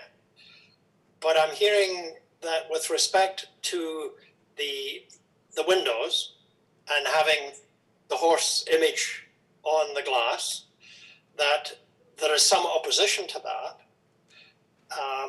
But there's also a suggestion that if the horses are going to be there, they shouldn't be floating. They should be less opaque, more transparent, and they should be better to scale. That's one issue. And then the other issue that we're getting is around the paving and around the materials used for the retaining walls. Now, for the paving, that likely is going to be driven by the town's own policies with respect to safety and accessibility in what is a public place. And if that cannot, within reasonable cost, be met using natural materials, then I understand what it is we're doing. With the retaining walls, however, I just don't see that at all. And the whole place is full of natural stone and all kinds of stuff that I think we would be looking to that. Now, if anybody's sort of not agreeing with what I'm saying, just all wave hands. Because I think that when I look at the recommendation, it's got the final details on the new glass doors be submitted to staff for approval. And that's good, because there we can either strengthen that, or you've heard what we've said about how the horses, if they are to be there, and that'll depend on the vote on the recommendation itself. But if the horses have to be there, they have to be there as well executed as possible. And then B just goes into the interior fittings. So we haven't touched the exterior at all as far as additional staff oversight is concerned. So I think at the very least, Carolyn, you need to put a C in there that says all of the exterior materials that are used must meet the requirements and expectations of the committee, not just the staff. But it also, I agree, it has to meet the town's safety requirements and accessibility. So I hear that part, and I sense, and Jerry's right to tell us, of course you can do it, but it might be too expensive. But for retaining walls and things, I just don't see that. So can you give us a C to that would capture, that in fact, not just capture, but that it is an element that the staff will review before it's implemented? Through you, Mr. Chair, so you were thinking something like that final details on all landscaping materials come back to staff for approval? Yes. Okay. Absolutely. And you've heard the committee very clearly that things like retaining walls, that unless there's a major cost, or unless there's a town requirement for accessibility, and we understand that, that natural materials should be used. So that would also be added to that portion of the recommendation. I have something like this: see that final details on all hard landscaping materials come back to staff for final approval, and that wherever possible, natural materials be used. That to me is my sense of what I'm hearing. If Daniela and Jerry and everybody else is not in tune with that, then please wave hands and we'll unmute and take it from there.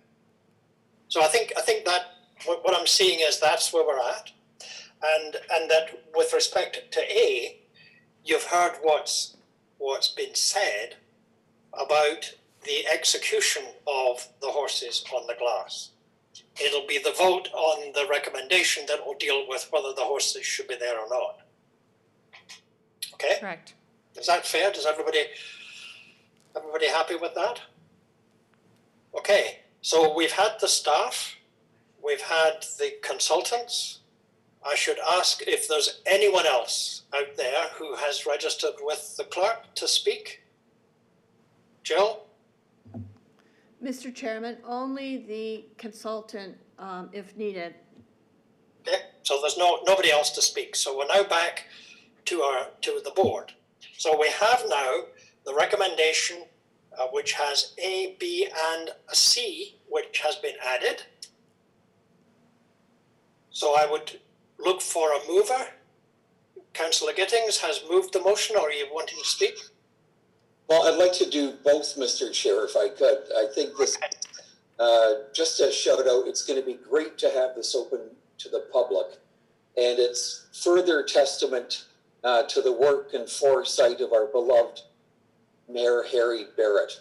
That we wouldn't be having this discussion if it weren't for his vision in the 70s that bought this property.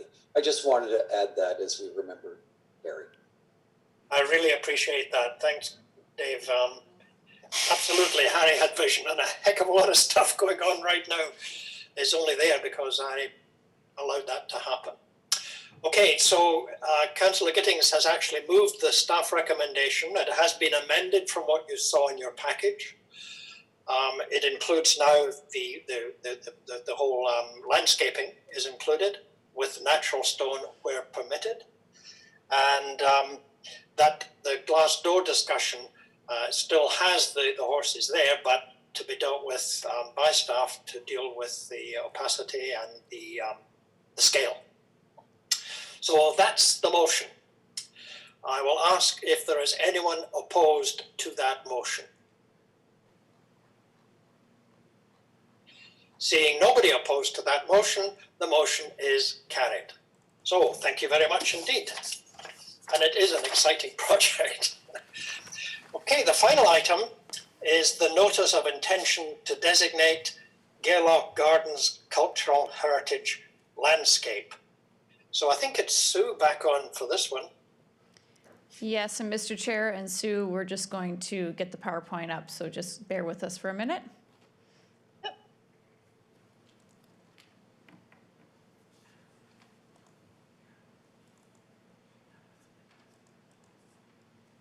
Perfect. Okay, go ahead, Sue. Great, thank you. So I think we're going to end hopefully on a good note and hopefully a shorter presentation because I think everybody will remember what we've been doing with the Cultural Heritage Landscape Strategy implementation, and I'm very pleased to be back here in front of you today with the recommendation to issue a notice of intention to designate for the Gairloch Gardens Cultural Heritage Landscape. Next slide, please. So I think everybody is quite familiar with the property. It's a very large area of land that's owned by the town that stretches from Lakeshore Road all the way to Lake Ontario. It includes a town park area as well as several buildings. The primary one, of course, is currently used as the home of the Oakville Galleries. Next slide. Obviously, this is the continued implementation of the Cultural Heritage Landscape Strategy, which we did adopt back in January 2014, and we've all seen a lot of cultural heritage landscapes in the past few years. Out of the inventory project that was completed in February 2016, Gairloch Gardens was identified as a medium priority property, and we did undertake the Phase 2 research and assessment report last year. It was endorsed by Heritage Oakville in March of 2019 and approved by Council in April of 2019. And that report was done by Elaine, whose attention to detail we certainly appreciate. We can go to the next slide. So we'll just kind of slowly go through the next couple of photos, I guess, here. The Gairloch Gardens Cultural Heritage Landscape that we're bringing forward, the Notice of Intention to Designate, is largely based on the research assessment report that was completed in 2019, but has been fine-tuned as we also work towards developing a conservation plan for this cultural heritage landscape. Next slide. And so this is just a very brief summary of what's included in the appendix, which is the draft notice of intention to designate that we are bringing forward. But of course, we're looking here at a representative example of a designed cultural heritage landscape that has quite a few significant views and vistas in between the historic buildings and the lake and the gardens. And it has a number of architecturally significant structures, including the residence known as Chestnut Point, which is now the home of the Oakville Galleries in Gerlach Gardens, as well as the tea house in the mid-20th century studio building too. It has a number of historical and associative values, which are detailed again in the appendix, but summarized. We can talk about the importance of it representing early 20th century lakefront estate development in Oakville, its historic value and its association with the two owners, William Gordon McKendrick and also James Arthur Gardner, its association with the Oakville Galleries, and also the association with the Mississauga of the Credit First Nation, who have connections to many of the town's waterways especially.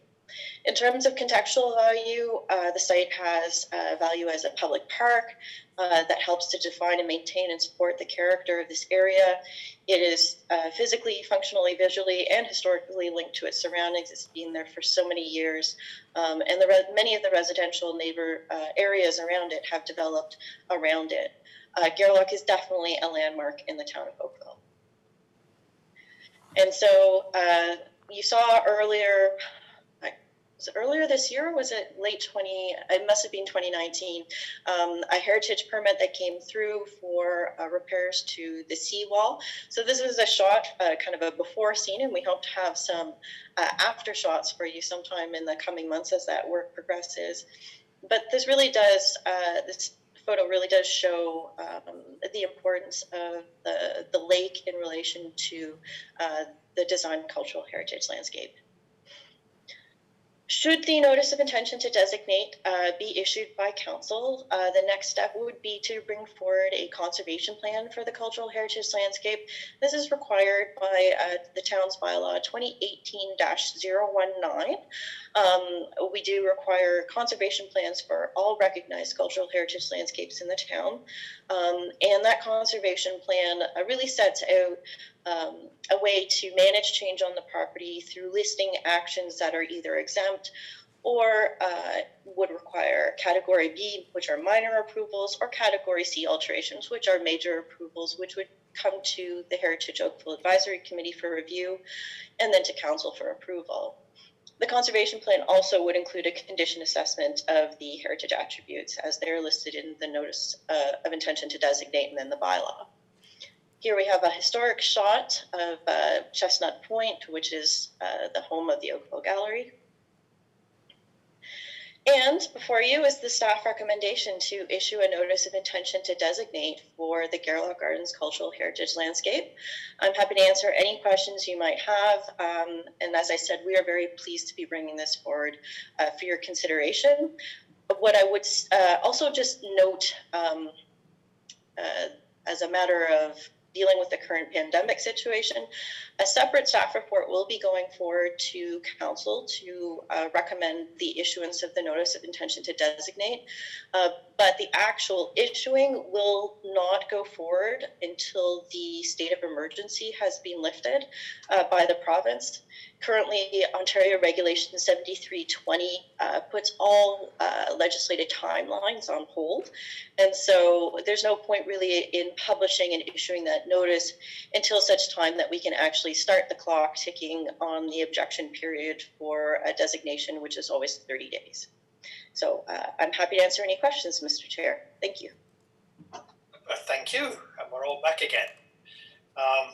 Very interesting presentation, and it's another of these long journeys that we seem to embark on, and we deal with all kinds of aspects of it, but it's great to see it come to this. And I'm not sure if the fact that the town owns it has anything to do with Harry, but it wouldn't surprise me if it did. Anyway, so that was a good presentation. Any questions of Sue? Yes, Brenda. Unmute yourself and go. I was clicking on the wrong unmute.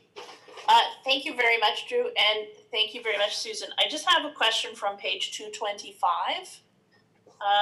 Under about halfway down the page, it lists the various hardscaping features, including the pathways and various things. I'm wondering, where does the enclosed rose garden stand in terms of that? The fenced garden that's there.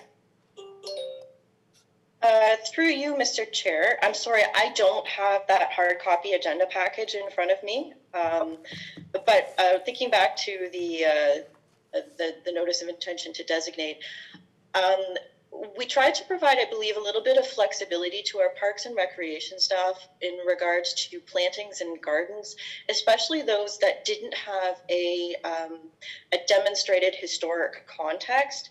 I mean, there certainly may be lovely things in the park, but they may not necessarily be heritage attributes. And so therefore, some amount of change may be acceptable to those things, but it would always be evaluated within the context of the conservation plan, which we have yet to produce. So if what you're looking for isn't specifically listed as a heritage attribute, it means that we've probably taken a hard look at it and determined that it's not a historic feature, even though it may be a lovely feature. It looks to me as if listed, or have I misread it? These are the key attributes of the designated cultural heritage landscape include the formal rows and perennial gardens. Is that what you were looking at, Brenda? Yes, and I didn't see it in the line two above. I was looking at the various hardscaping features, so thank you for pointing that out. So you're happy it's actually there. It's actually there, Sue. Right? So it is there, okay. And I had an additional question, which was, at some point in the park, I believe it's a pumping station was added that's made with cultured stone and has a bright green, hunter green roof on it. If this area were designated, would something like that have to be amended, or is that protected under that works category A? So it wouldn't have to be changed. So anything that's existing on the site would be essentially grandfathered in, but what would happen is that if there were changes that needed to be made to that pumping station, a heritage permit likely would be required, even if it isn't a heritage attribute, simply because it'll have impact on the heritage attributes that surround it. And so if it's a building that I believe is smaller than 15 square meters, it would go to, it would likely, and I say likely because the conservation plan hasn't been done yet, but what we've done in other plans is that buildings under 15 square meters go through a staff review and approval process, and we would certainly be making sure that whatever is proposed in its place would be appropriate to that landscape. If it's bigger than 15 square meters, it would come through to the Heritage Committee for review. And so I guess my simple answer is, if it's there now, it's permitted by its very existence, but any changes to it would be would require heritage permit approval of some type, even if it isn't heritage feature itself. Okay. Thank you. Any other questions? Okay. So is there anyone else who wants to speak to this matter? Madam Clerk, any other delegations? No, Mr. Chairman. Thank you. Okay, so Councillor Gittings, are you giving me a motion? Well, I'd love to give you the motion and speak to it briefly if I could, Mr. Chair. By all means, go ahead. Yet another jewel in Oakville. And I just wanted to give a shout out. There's been a fair amount of work going on at Gairloch lately in terms of the waterfront, in terms of shoreline protection. And there have been some minor changes to the ponds and so on as well. So if anybody hasn't been down there lately, now that things are opening up again, I highly encourage you to go for a walk or a bike ride or pop down there and have a look at it. And especially this time of year, because it's truly beautiful and very exciting to see this move forward to the next stage. Thank you. Thank you. So that we have now a motion on the floor to approve the staff recommendation that council issue at the appropriate time the notice of intention to designate. Is there any further discussion? Is there anyone opposed? I declare the motion carried. Thank you very much, Susan. I don't think there are any information items, Madam Clerk. There were none in my package. There are no information items. Okay. So the date and time of the next meeting, and I guess its format, will be decided in due course, and we'll all be called together again. I think, as I said at the head end, it's good that we've sort of cleared up the backlog, and now that construction is permitted and perhaps building permits can be worked on, then some of the good folks who want to do nice things to their properties in our town will be able to go ahead and do it, including the town itself. So I'd like to thank you all very much for your participation in the meeting today and for your gift of time as usual. And it's great just to see everybody again, even if it's not directly. So the motion to adjourn, I get that from Councillor Durham, with that wonderful virtual background. You know, you really need to get with it. You need to give us a crash course on how to do it. Anyway, so the meeting is now adjourned. Thank you very much indeed, everybody, for your participation. Goodbye. Well done, Mr. Chair. Yes, thank you for guiding us through smooth waters. Thank you. Have a great day, everybody.